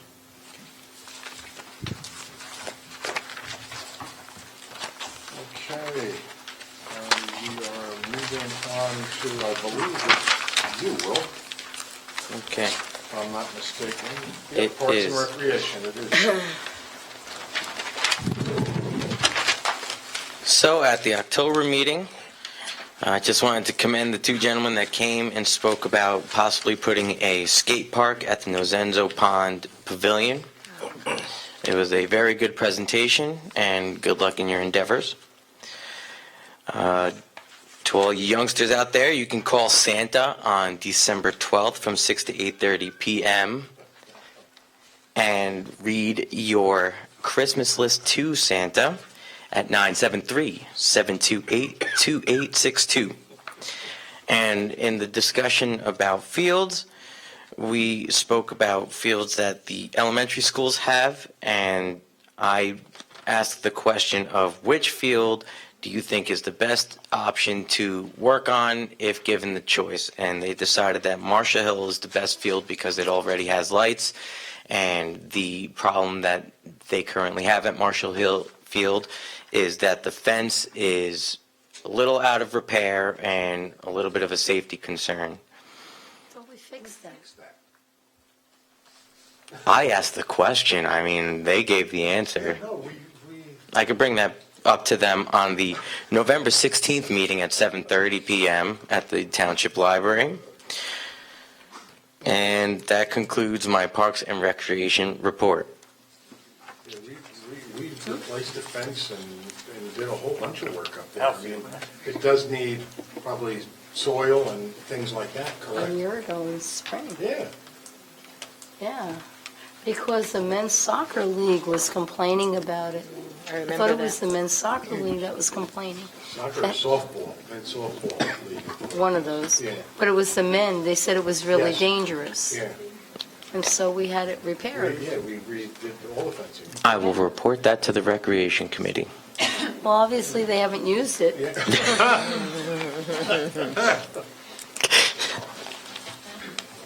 Okay, safety. I was unable to attend, but maybe next year we can get somebody to take that. Ms. Dwyer, Superintendent's Roundtable. Okay, there was concern with the IXL program. It continues to be a hassle. Teachers are still grading it as quizzes, but Dr. Anamone will address that. The high school geometry lab math classes, there's hassles between the kids and the grades. They're not supposed to be graded, and some of them are getting graded, and their GPAs are getting lower. The student journals in grades 2 to 6 has become a concern because the kids write personal things in them, and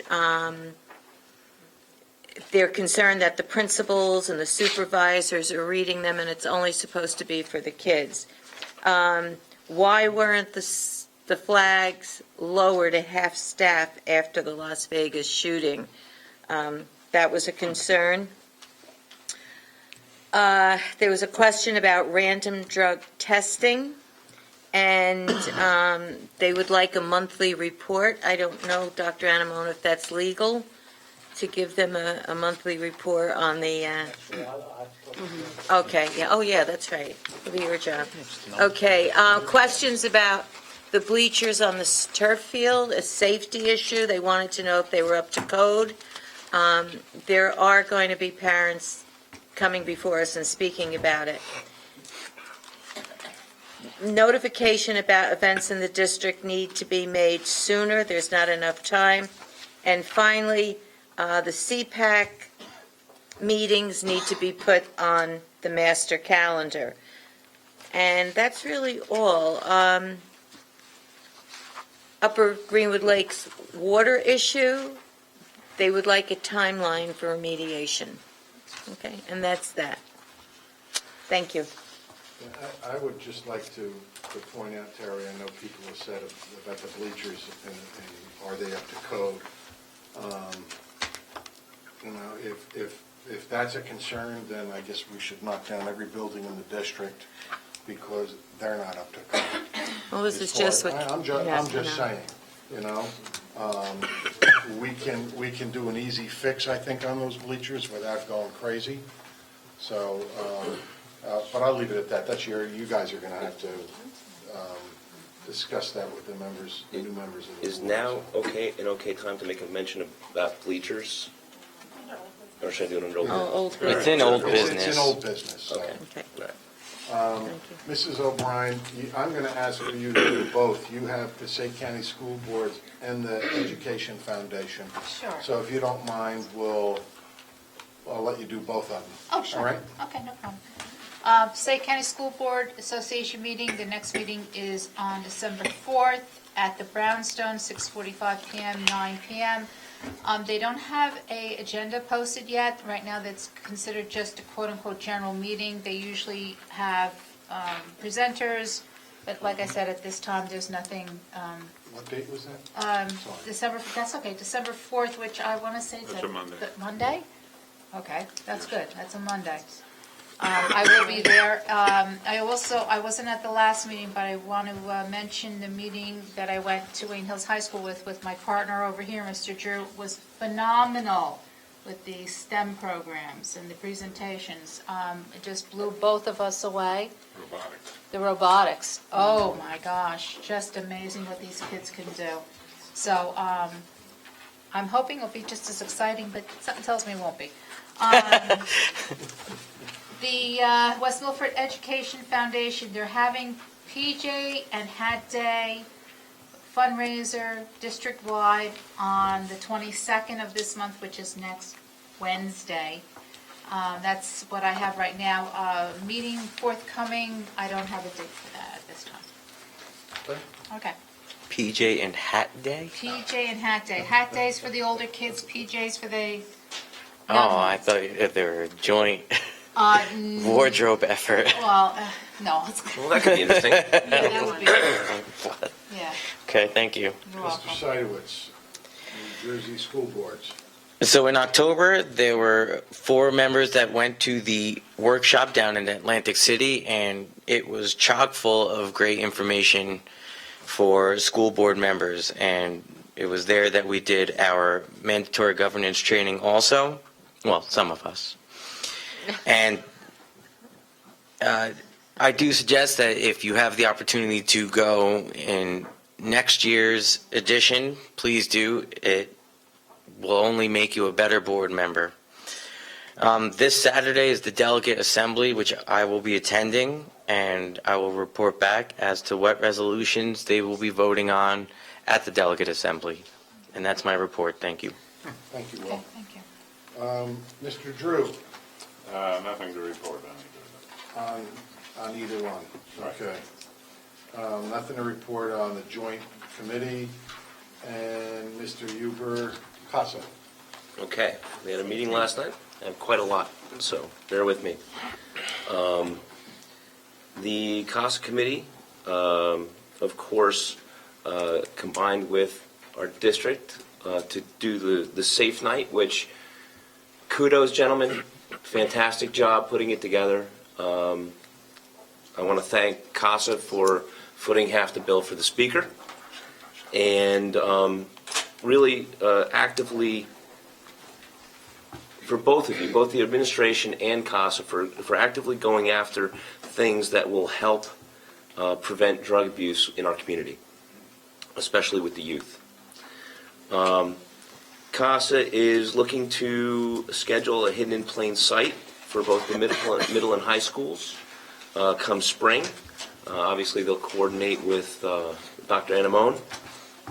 They're also looking to do a presentation prior to the prom for the seniors with regard to various things.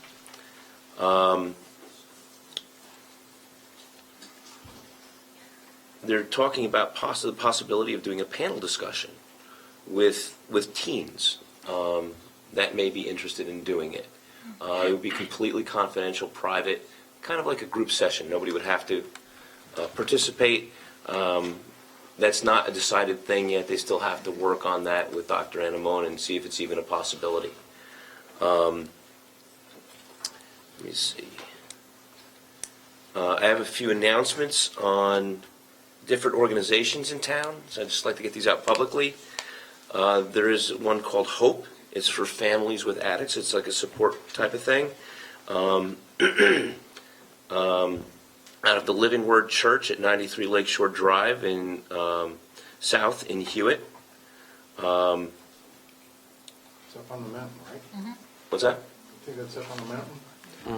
Yeah, it's in Hewitt. Yeah. Lakeshore Drive is Yep.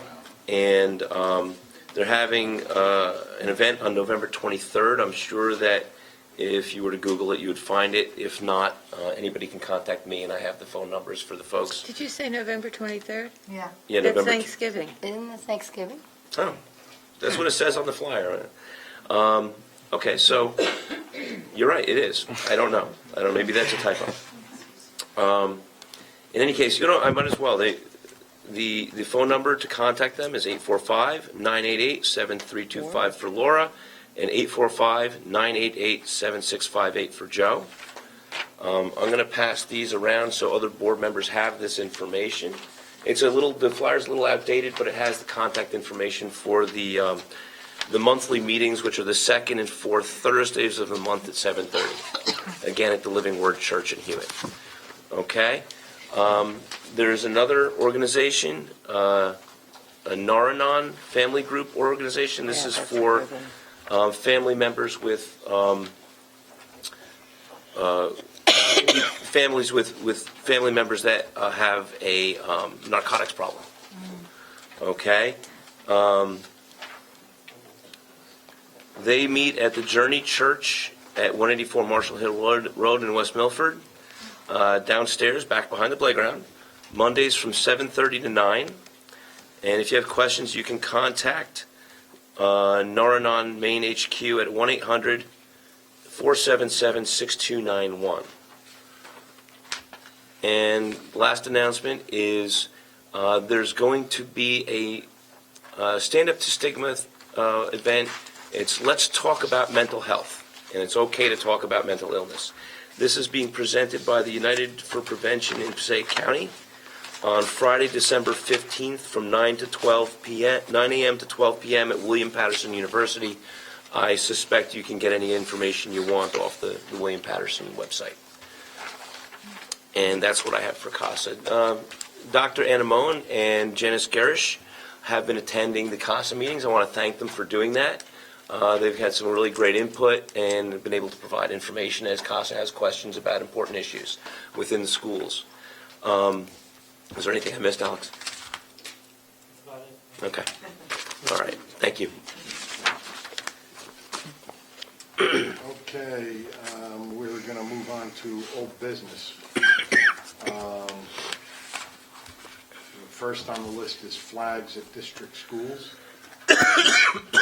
We have, the latest report, we still have 2 lights that have to be put in, but we need a lift in order to do it, so at this time, we're not going to be renting a lift to do it. We're waiting until something else needs the lift. Okay. There is 1 light currently at the turf field, but we're going to add a second. And Kilgallen has no light, but we can't get there until we have the lift.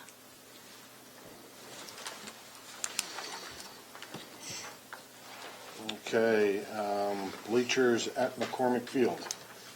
Go ahead, Glenn. Okay. I'd like to ask the Budget and Finance Committee and maybe the administration, the grounds, building and grounds manager, to look into the idea and feasibility of, instead of conventional bleachers, doing a landscaped bleacher on the opposite side on the hill. I've seen other schools that have similar things. They're absolutely amazing looking. They look great. It might provide more shade during hot games for the audience, and it might cost, the price point might be a lot less, and in the short term and the long term for maintenance, and not having to replace them if we simply maintain them. So it's an idea. I wanted to throw it out there and see if it's even feasible. But I've seen some of these things in various places. I saw one type of thing in Lake George. It was kind of an amphitheater sort of arrangement. It really is amazing looking, and we could do something that is a lot easier to use. And if we wanted to, we could even still then maybe afford a small bleacher near the tower with like a sun cover for the elderly or handicapped or something like that. That's a little bit closer to the gate. So there's just my thoughts on it. Do we ever get cost, Barbara, for putting in a series of stairs and filling in what people were complaining about? We had gotten a proposal, we had a study done a number of years ago when the board was talking about doing a rehabilitation on the bleachers. But Quonic was brought up as a model in order to do that. And it was pretty costly. It was over $400,000, as I recall. To retrofit what we have? Yeah. Was that just stairs and railings, or stairs and railings and backs? That was to bring it into up to code by retrofitting it.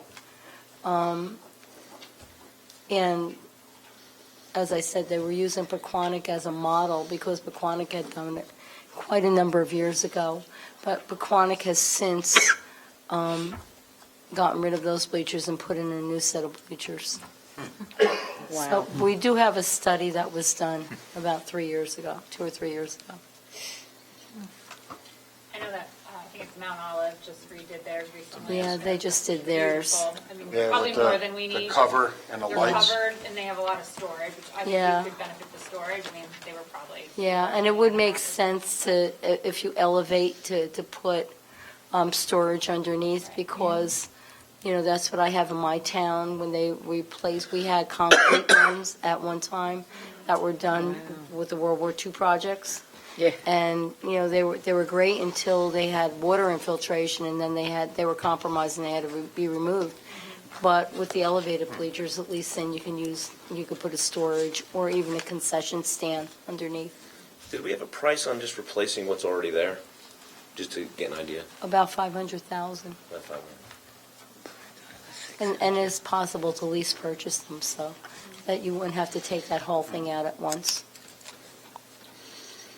Do we have any sense, I'm sorry that I don't know this, but when you say not to code, is that for ADA guidelines? Do our bleachers meet for ADA, or are they out of code for that?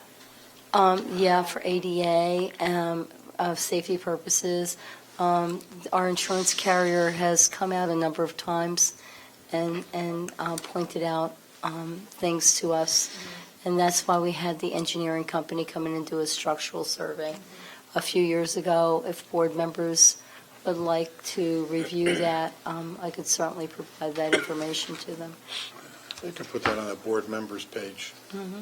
I have another question, a little unrelated, but I had heard, and again, I don't know all the detail around it, but that there was something around, with everything that our band is doing about being able to host competitions and things here, and be a Right. revenue generator, but I think there's something about the bleachers that prohibits us from that. Is it, what is it what prohibits us from it about the bleachers? There's no stairs. So it's just, it's the safety issue that. There's just no stairs. It's just seating areas, so you step from There's seat no to stairs, seat. no railings for people to walk up. And those are specifically in there if you're. When- The other Yeah. problem is I've that gone to a there's lot no of these. elevation. There's no elevation either. The first level of bleachers is on the ground, so you really can't see over. You have to be 4 feet up, tip to the first level, so you can see over the players or whoever. Yeah, I've gone to a lot of the competitions, and they don't really fill up the bleachers, so to speak. Most of the people are right up in there, and they want to Right, it get would as be great close if we as they could can. go somewhere like that, though. It's quite dangerous. We spent a lot of time there this year, and little kids, near that back area, Yeah. it's very, Yeah. very open, and it's scary. It's scary, yeah. I mentioned about a year and a half ago that we should put up some chain link fence behind there just as a stopgap, safety measure, and nothing ever Cage 'em happened. in. No, you're right. Okay, bus to town library, we're in the works on that, right? We started already. Yeah. We opened up, we have, Joe helped us out with getting a permission slip to our students in grades 7 through 12. So now we do have a bus one-way to the Township Library after school for students who have a permission slip returned already, so.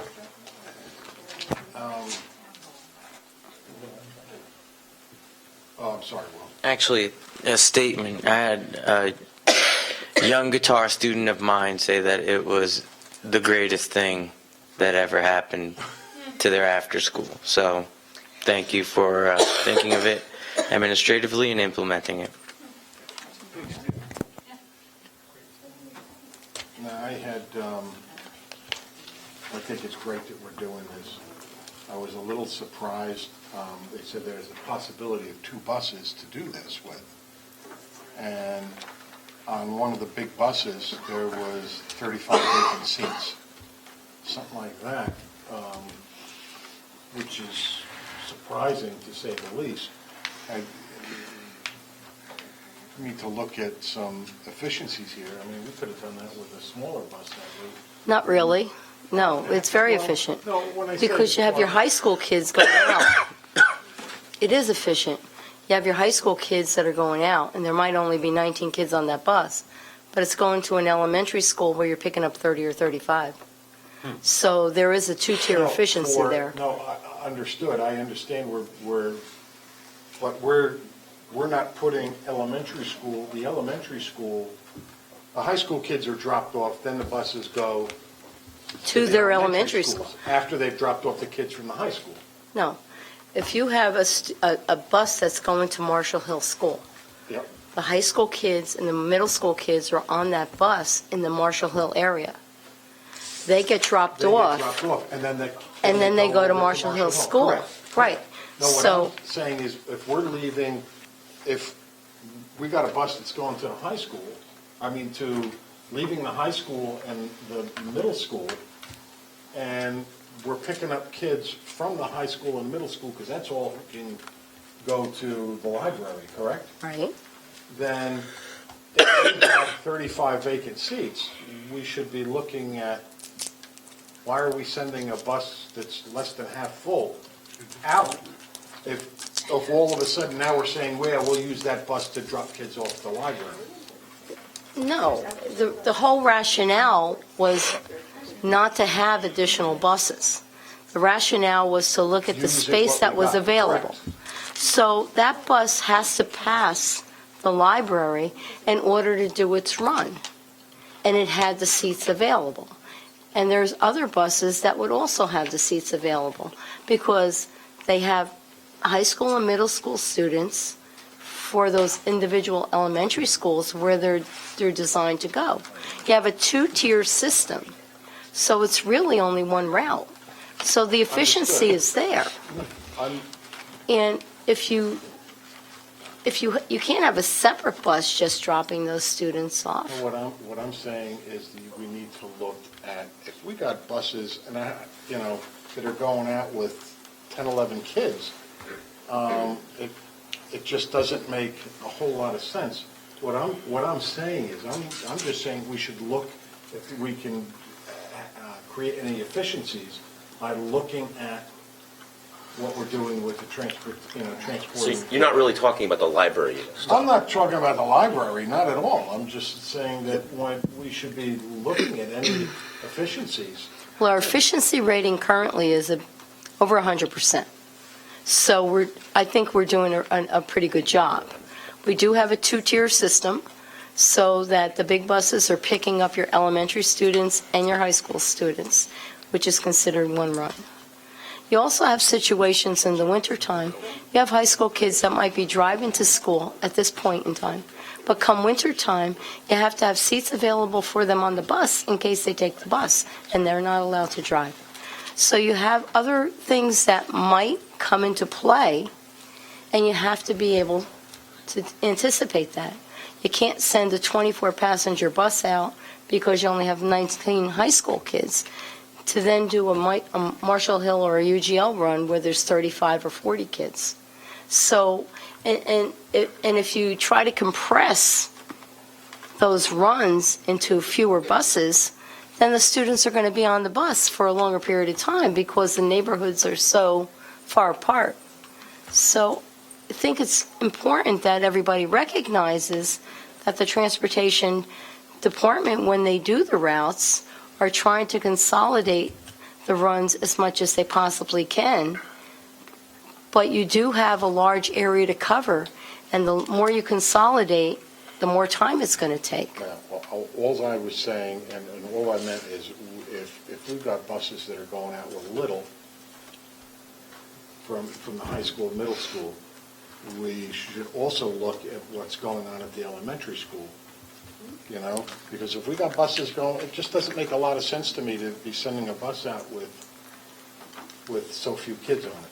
That's all I'm saying, Barbara. And I know there's a lot to look at. I know that the woman who is now heading up the transportation department, she's new to our town.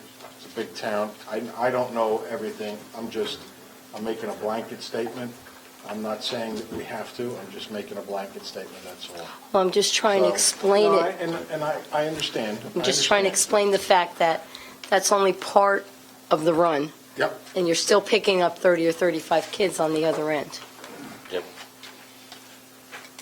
Okay. Yep. Oh, go ahead. All right. I'm going to ask you one more question, but only if you can do it quickly and in short. Otherwise, tell me later.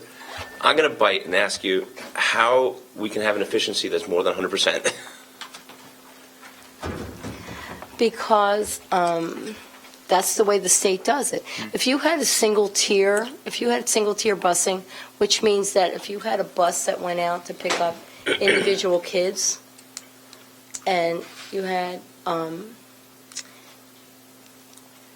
right now our buses are picking up twice as many kids because it's doing two routes. It's doing one route that's ending at 7:40, and it's doing another route that's starting at 8:40 or 7.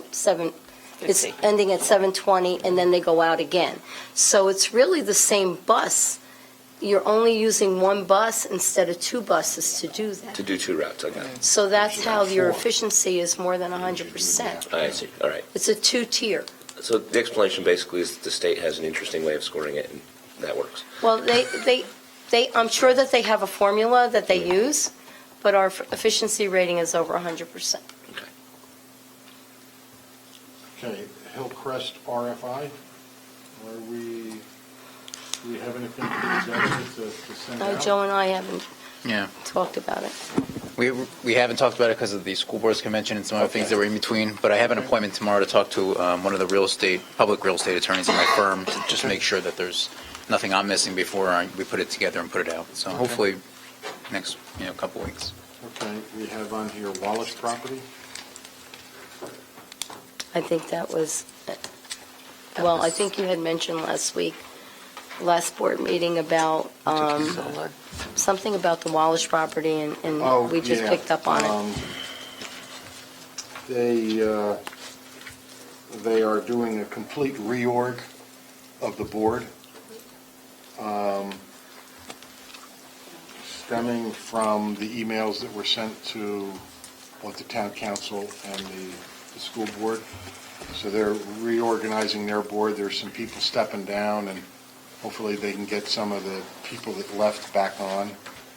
And we'll probably know something more so by our December meeting.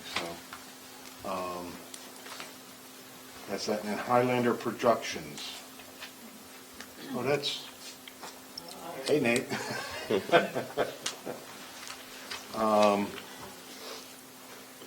We had some discussions in personnel and budget and finance. And, Will, you were part of that. So, anybody, go ahead. I just have a question. Is that something that has to be worked into the next budget? Yes. Yes. And that's why we don't have anything going on right now? Yes. Okay, any other thing under old business? Yes. No. Yes. No. Yes. Okay, I go ahead. I am quick enough to point out issues that need to be solved or fixed or whatever in the district. I want to point out a few things that are really going on great. I can't believe nobody mentioned the high school open house tonight. It was absolutely a ball hit out of the park. It was really great. It showcased that we have things at the high school that our local high schools, other high schools locally don't have. It was packed with people. There was a great vibe there. It was something that if I hope we'll do it again next year. If so, I hope all the board members go and see what there is to see. Because they had all of the club and sports had tables out so people could visit them and talk to people. All of the specialty classrooms are open for the photography, the graphic arts, the auto shop, all this stuff. There's a lot of good things going on there, and I thought it was a great idea to do that. That was an absolute home run. I want to thank, again, the district for organizing the Safe Night, the Substance Awareness Family Empowerment Night. I thought that was absolutely fantastic. Again, another home run on that one. The turnout was great. The message was great. And again, I hope we do that again every year. As part of that, there's a new program that I wasn't aware of before, the Heroes and Cool Kids. I think, Dan, maybe you want to mention a little bit about that really quick so the public can hear about that, because I think that's a fantastic program. And again, one of the initiatives that you guys are just a great thing you did. We had Mr. Trenicosta presented here at some point. Yeah, so I'll just summarize it. I introduced them at Safe Night. They were there and helped. We have about between 60 and 70 students who were signed up for it.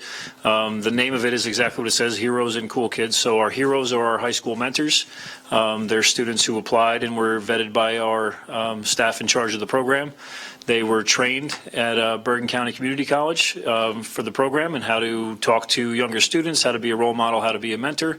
The word in the title, Cool Kids, refers to our 5th and 6th graders. So all of our 5th and 6th grade students across the district are going to be visited periodically throughout the year by the group we're calling the Heroes, which are our high school mentors.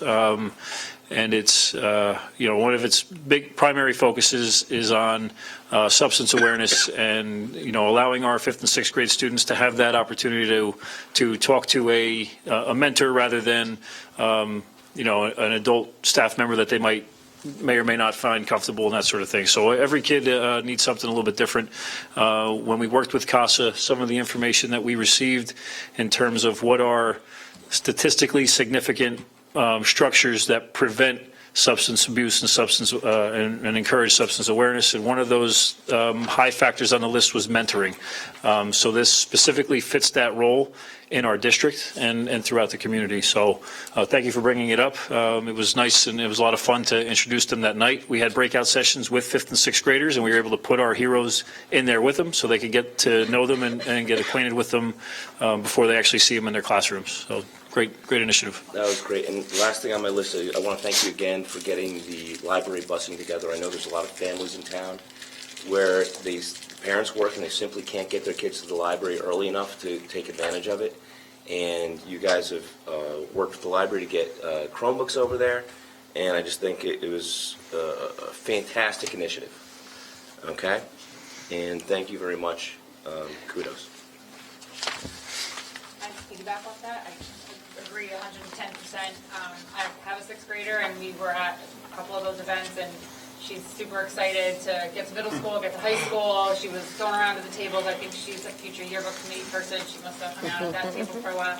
So it was a fantastic event, and nice to see someone participating, getting a lot out of it at that age. Because at first she didn't really want to go, didn't want to, wasn't sure what it was going to be about. So she was pretty energetic and excited about it. The other thing I wanted to just mention was how great it was to hear the results of the spectacular fundraiser. $4,000. That's pretty impressive. It was a great event, and I have to give kudos to everyone that put the haunted halls together because it was a little bit of a line, and it was a lot of that's good. That meant there was a lot of interest, but it was worth the wait, and it was super creative, and it was hard to believe you were in the middle school, walking through those hallways. It was, all the staff and everyone that students that volunteered at it. It was pretty impressive. So good job on that too. Good stuff.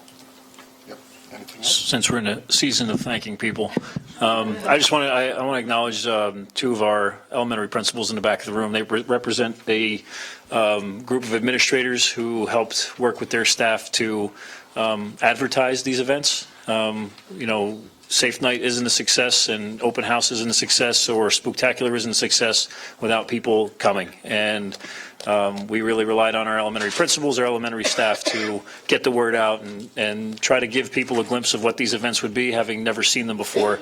And that group did a great job. Mrs. Van Zyl, I'll just call you, I don't know if it's politically correct to call you Vanna White in front of the crowd, but we had a little jokes that she was really highlighting, our Safe Night event and drumming up business. And at the end of the day, we had a lot of kids and families come out to these events. So I want to say thank you to everyone who supported us with building level incentives, kickball with the principal, or however you got our kids out.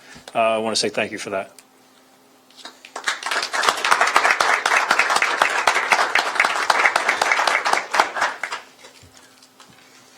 I have a point of privilege. Would you like it now or after new business? You can do it anytime you Yeah, want. anytime you want. Get it over with? Get it done with? All right. There have been some comments made at meetings recently that demonstrate several misconceptions that need to be addressed and corrected. First, there have been a couple of trustees who have alluded to conduct of texting a spouse during meetings as a problem and a potential violation of conduct.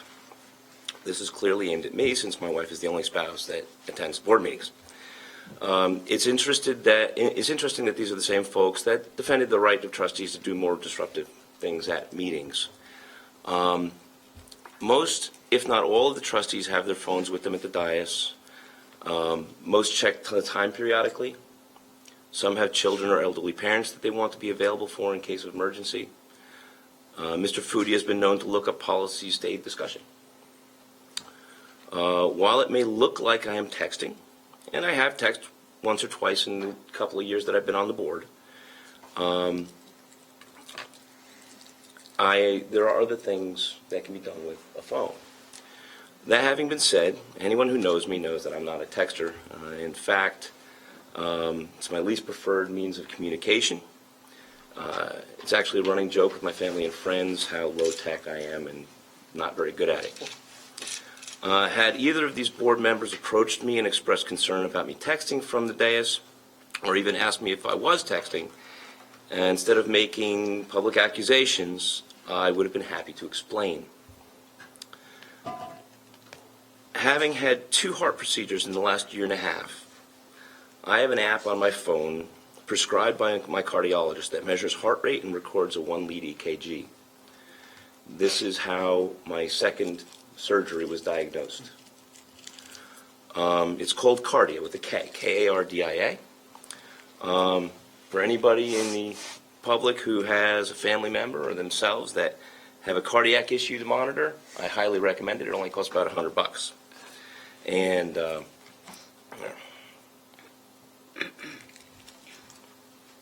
I did one earlier so that I could show it to you. Not very good heart rate, 103. Okay?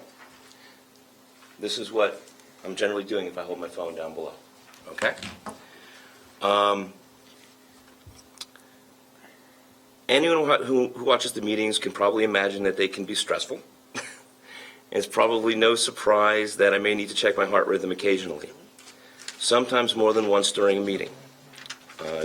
Tracy may see me doing that and text me to see if I'm okay. If so, I usually just nod to her instead of answering via text. So it may look like I'm communicating, which I am, just not about what you think. It is this kind of ongoing pettiness, unprovoked verbal aggression, focus on biases, refusal to engage in discussions, preconceived notions, and clinging to contentious histories between trustees that hampers our ability to move through meetings smoothly and lead the district in a more positive way. For instance, not every attempted banter or comment is intended as a personal affront or based on gender. Sometimes it's just in fun. Most aren't. I find it disturbing that small jokes, comments, and feedback are lately taken too personally and much too seriously, and since January casually chalked up to sexism. This was demonstrated by comments made at the last public meeting. I find it ironic at the same meeting that the trustee that cried sexism told me to control my wife. As I said before, we all need to put aside our differences, to let go and move on. I am willing to do that. I am willing to try and be better with all things on the board. We should try and start fresh, focus back to education and the well-being of our students. Next, certain trustees have made comments that make it seem that they believe that Tracy and I are the same person.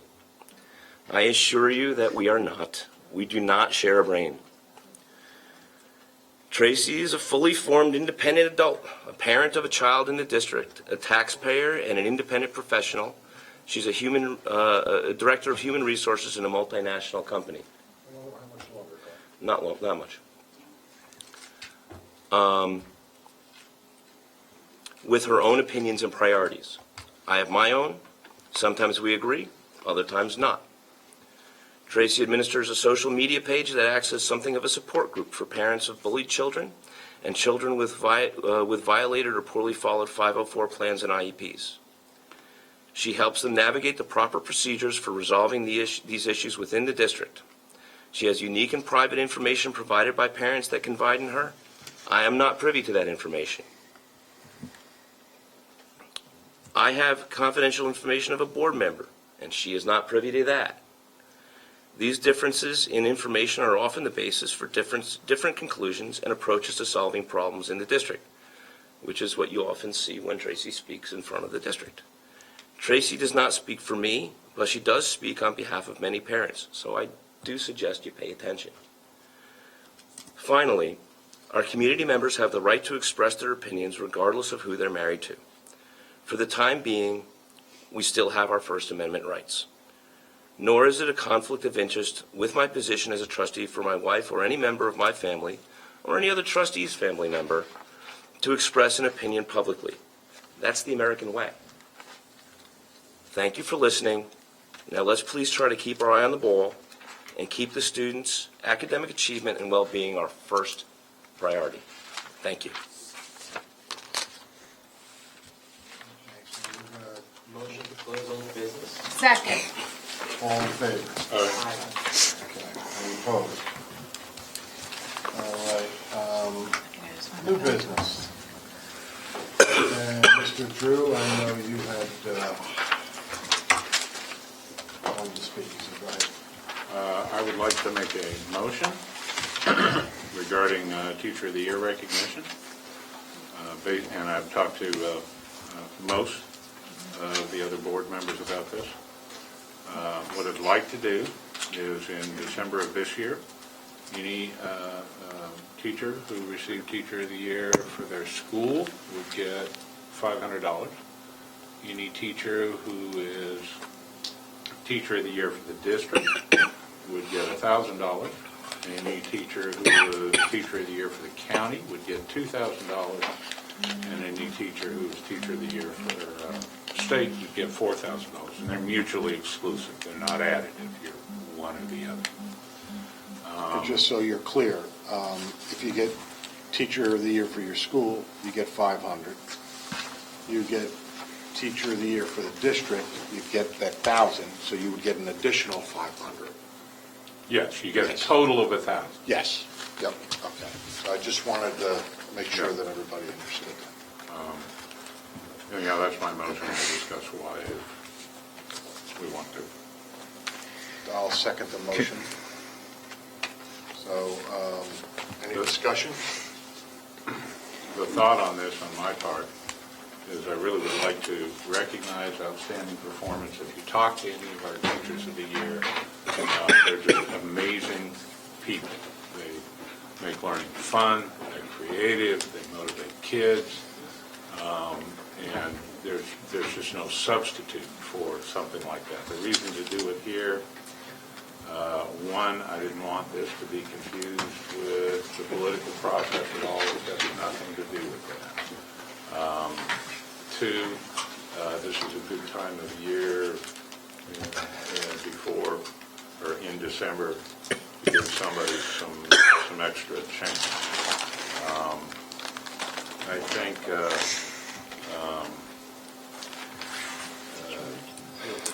it in some small way provide motivation to people who probably don't need additional motivation. These are outstanding individuals in the first place.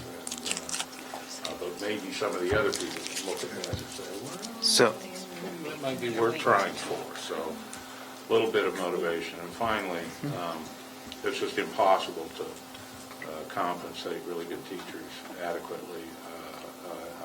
I have been told, and I think it's true, that a bad education costs us way more than a good teacher.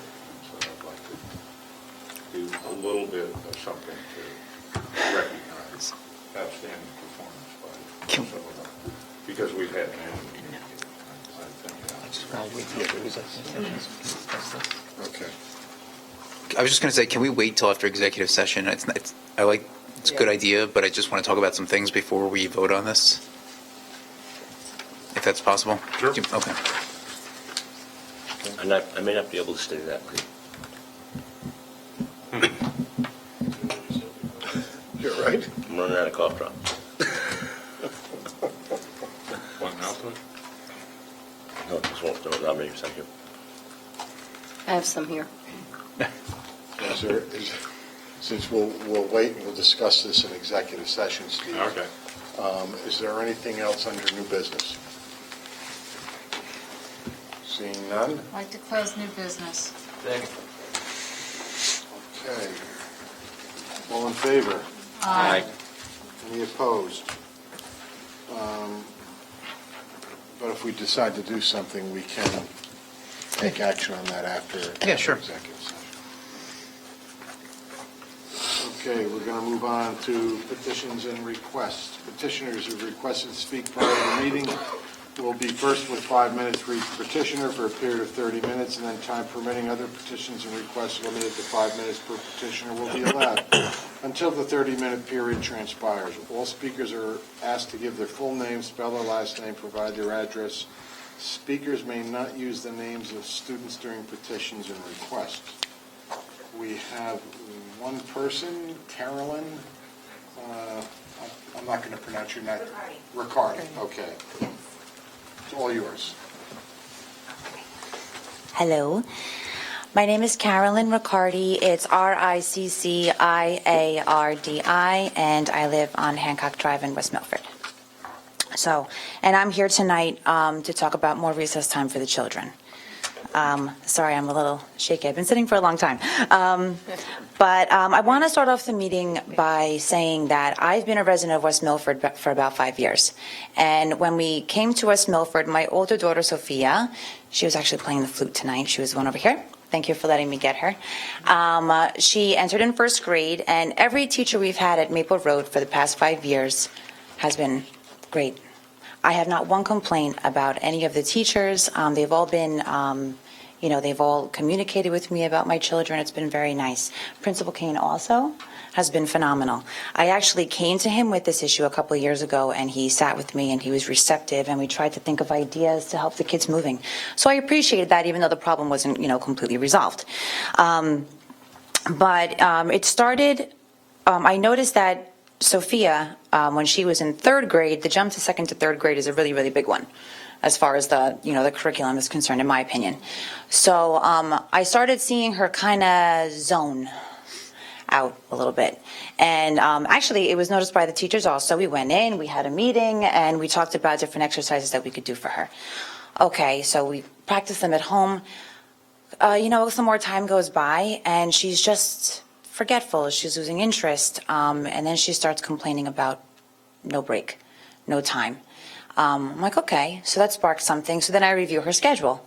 And I'm like, wow, that's a pretty intense schedule, sitting in a reading workshop for an hour and a half and having math for an hour. And then I start doing research, and that's when I went back to Principal Kane, and I had talked about more recess time for the kids. I'm not in the clear. I try to, my kids get off the bus. I try to get their sillies out and have them ride their bikes, and things like that. But my Sophia had like a breakdown a couple of weeks ago, and she came home with a not so great grade. And I said, if you need help in this, it's okay. We'll get it for you. And she just cried. And she cried because she's like, Mom, it's just, there's so much at one time, and we change subjects so fast, and and she just broke down. And I said, okay. So I was like, I have to get myself on the agenda, because I really think that this is a big issue. I'm concerned not about just my kids, but about all the kids in the district. After doing the research, there were three main things that were very, very consistent. It was almost like reading the same article over and over again. Academically, the studies were showing that students that are more physically active improve their academic performance. They achieve higher test scores, and they demonstrate a better attitude towards school. In turn, they have a better behavior and more attention, because they're more focused in their classroom after a sufficient break. Physically, I'm not going to go over all of them. I kind of try to minimize this because I only have 5 minutes. But, physically, they exercise obviously is healthy. There's a very, the numbers of children with obesity obviously is going up. And they show that, children who are physically active and have the time to be physically active in school will in turn, practice that more at home. So that was a big thing. I'm really concerned about stress. I see it in my daughter, who was, you shouldn't be stressed at 11 years old. You're able to come home and play, but it's overwhelming. So maybe if we give them more of a break, there'll be a reduction in stress, in anxiety, in depression, and kids will have. And kids will be able to, kind of let more of that out. Social skills. I am not mocking character education. I understand how you want to teach your children how to, empathize, and how you want to let go and move on, and how you want to, teach them how to interact with each other and handle problems. I get it. I think that's great. I don't think the children are actually given the opportunity to have a problem, because I don't think they get enough time to socialize freely. So it's kind of like, I'll tell you how to ride this bike, but I think you need to get on it to learn how to ride the bike. So again, I'm not mocking character education at all, Principal Kane. I do think that it's important. This is not 20, 30 years ago. Sorry. Like when I was walking home from school, I go home, I called my mom, I'd say, hey mom, I'm going to go to Ellen's house, okay, fine, Carolyn, no problem, just be back by 6 o'clock. Okay. And it's not like that now. Our kids are on a bus, they get off the bus, their socialization with their friends face to face is done. Unless, of course, they're in an activity with their friend. Activities, my kids are in one activity a week because that's what we can afford. I can't afford to have my kids in activities 5-6 days a week, as some other parents can, and that's great. But my kids really don't get a chance to see their friends a lot, So I really want them to develop those social skills. They need to, have an argument outside. They need to be able to resolve it. They need to be able to play games. They need to be able to create games, like open up this creative avenue, and really learn those really, really important skills, so they can, then take it to middle school and high school and as an adult, I'm trying to teach my children those kind of things, but I'm not with them most of the day. So I really would, like more time, not only in recess, but also, of course, coinciding with lunch. I know I'm running out of time. I did do a petition online. What I did, because I know that some people are reluctant to go onto a website, I told them that I would be speaking tonight, and I asked them if they wouldn't mind just commenting yes, and that would act as a petition. I myself, I don't like going onto websites because then I get a gazillion emails and it's like all crazy. So, How much longer are you going to be? You are past your... Oh, 2 more minutes? 2 more minutes, not even, I don't think. Do we have anybody else who's going to be speaking? There's somebody in the back. Right, if you could get it down to 1 minute. Okay. Just go. Yeah. Okay, thank you very much. So I did do a petition. I did this petition last Tuesday, and I almost did it on purpose. I only gave it a week almost on purpose to see, how many I can get in a week. So over 100 have typed yes in the box, and I've been doing updates, and people have been commenting yes on those too. So between the comments and the yeses with all my updates, it's probably closer to like 160 people. Give or take. Of course, I can give you a definite, but it's definitely over 100 people in 1 week. And in that, there have been a lot of comments, a lot of people sending me information that I can look at to help me tonight, and a lot of concerns with lunch too. So I want to be able to know that it's not just being, oh, sorry, we can't fit that into our schedule. I really want an effort to be made to fit it into the schedule. It's, even if it's, 10 more minutes on lunch, 10 more minutes on recess. If all this research is saying the same thing, and if all of us want our kids to do better or do well and the scores to be high, I really think it's worth it to at least do a trial. For a certain period of time, an agreed amount of time for these kids. Because, my first grader loves school. She loves it, and I don't want her to get to 6th grade and hate it. So that's it. Thank you, Carolyn. I've read a lot of that research as well. My son did his thesis in college on that, so I know exactly what you're talking about. Okay. And Carolyn, my master's thesis was on the benefit of recess in elementary schools and middle schools. Nice. Hopefully we're building a team here to get this done. I have to find my paper. So I don't know what this next step would be, what the follow-up would be, if you would, let me know if this is going to be addressed or considered. That's something that Alex, you and Dan talked about. Yeah. A lot of it's scheduled. They'll discuss, and I guess they'll reach out. That's not something we can do as the board. That's the administration. So. Okay. All righty. Thank you very much. Thanks.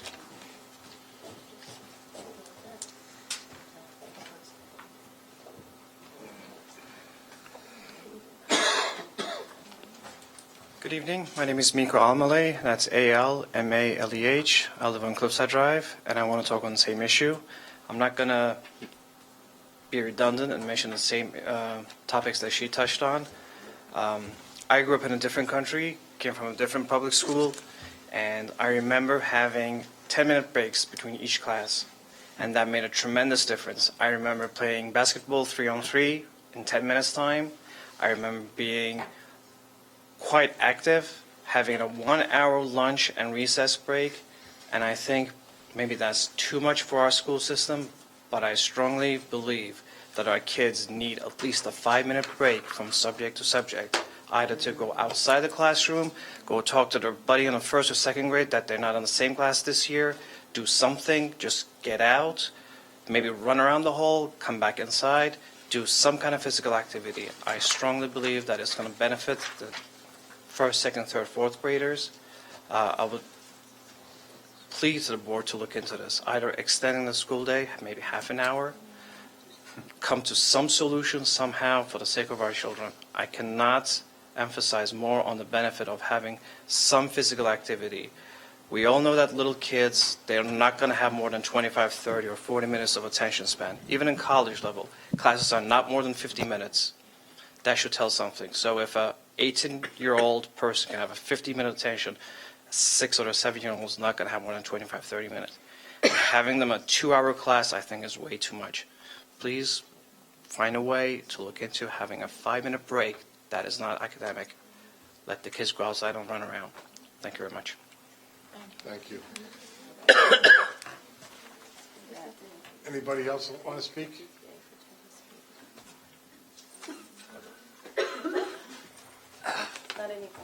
Oh, I lost it. Okay, Joan Marie Fredericks, 38 West Shore Road, West Milford. I'm the president of the Bus Drivers Union. I just want to bring some things to the board to make you aware of what's been going on. First of all, I want to thank you. It was wonderful to pull into the transportation lot one morning, seeing lights behind the buses. We have lights behind the buses now so we can see them. Maintenance also cleared out the back of the buses, so there's no weeds or anything.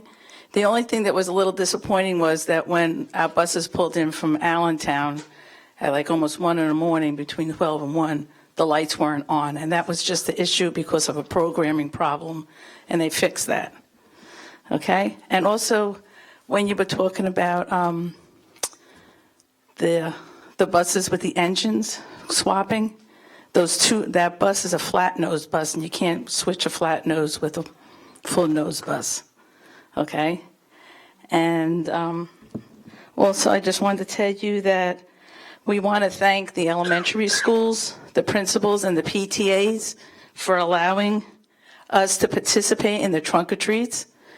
We went to all the schools, the bus drivers, whatever school you were at that you drove, you went and participated. We had our cars all decorated, we dressed up, we had costumes on, and we handed out candy and bags to the children, which were all nut-free, because we weren't allowed to do that. You know, we really appreciate it. It was so much fun. We got to interact with all the kids. Everybody, they come up, they were hugging you and everything. Also, we're going to be having, we have some other things that we're going to be doing. We're going to be going in for the tree lighting. We're going to be participating in the tree lighting. You know, I just thought I'd let you know. And also on the busing for the library, that did start, and there are 3 buses that do it. Not just one, there's 3. It goes where the one bus, if the one bus gets full, it goes to the second bus, and then it goes to the third bus. All the buses leave the high school and Macapin, okay? And those buses are all mountain buses, and we go past the library. So we just drop them off as we're going up to start our high school runs, okay? That's, I thought you wanted to know about that, and about them not being too full. The buses are full according to our agendas, our printouts, but we have to have a seat for every child on our bus, okay? I just wanted to let you know, and that's all I want to say, and thank you for the lights. We love it. And our new supervisor, she is very, very pleasant. The atmosphere is totally different. We come in, people are smiling, they're talking. We can sit and talk to the supervisor. She's there all the time, and she listens to everything you have to say. So she's a very wonderful person. That's all I have to say. Thank you. Anybody else wish to speak?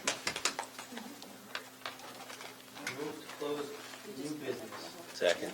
No, petitions and requests. Oh, yeah, right. Petitions. We pass new business. Okay. All right. All right, Will, seconded. Who's second? Glenn? All right, all in favor? Aye. Any opposed? Yeah. Glenn, you want to read the resolution for executive? Yep.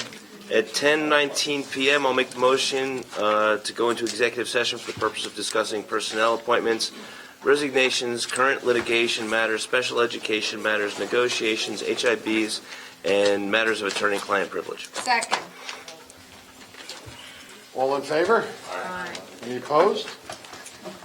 Okay, we are going in at 10:18 to executive session. Oh, Alex? We have Hibbs. May I ask you something real quick? We have Hibbs and then my Hib, the other Hib.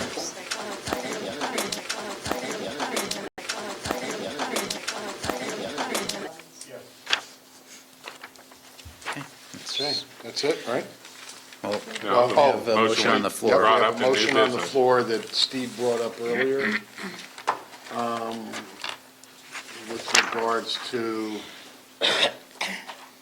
bonuses, if you want to call it that, to our individual school teacher of the year, the district teacher of the year, and if they make it to the following steps of county, and then if they make it to the state level as well.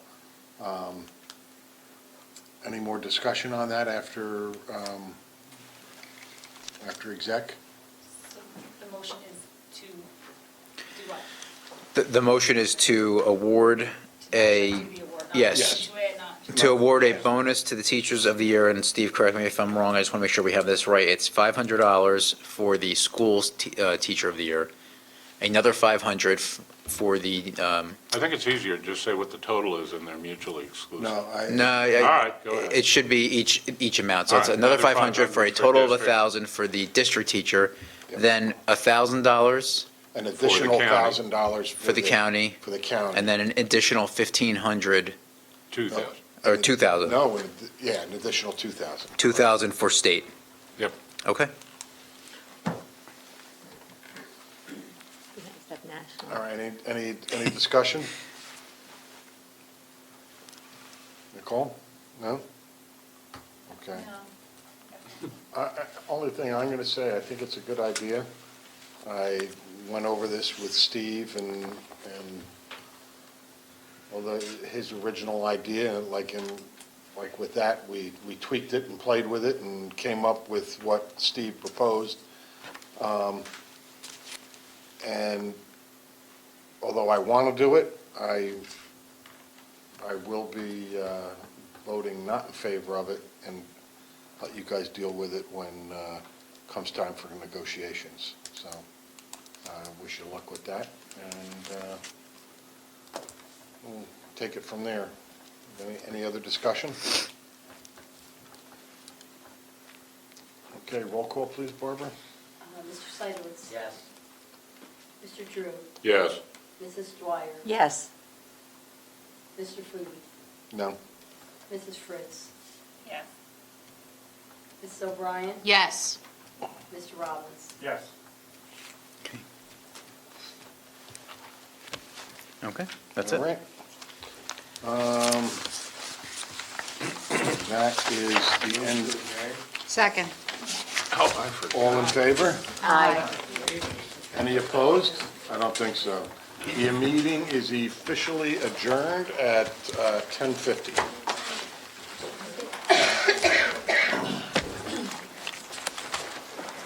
Joe, will you send me both of those? The one- Yeah, Steve? yeah.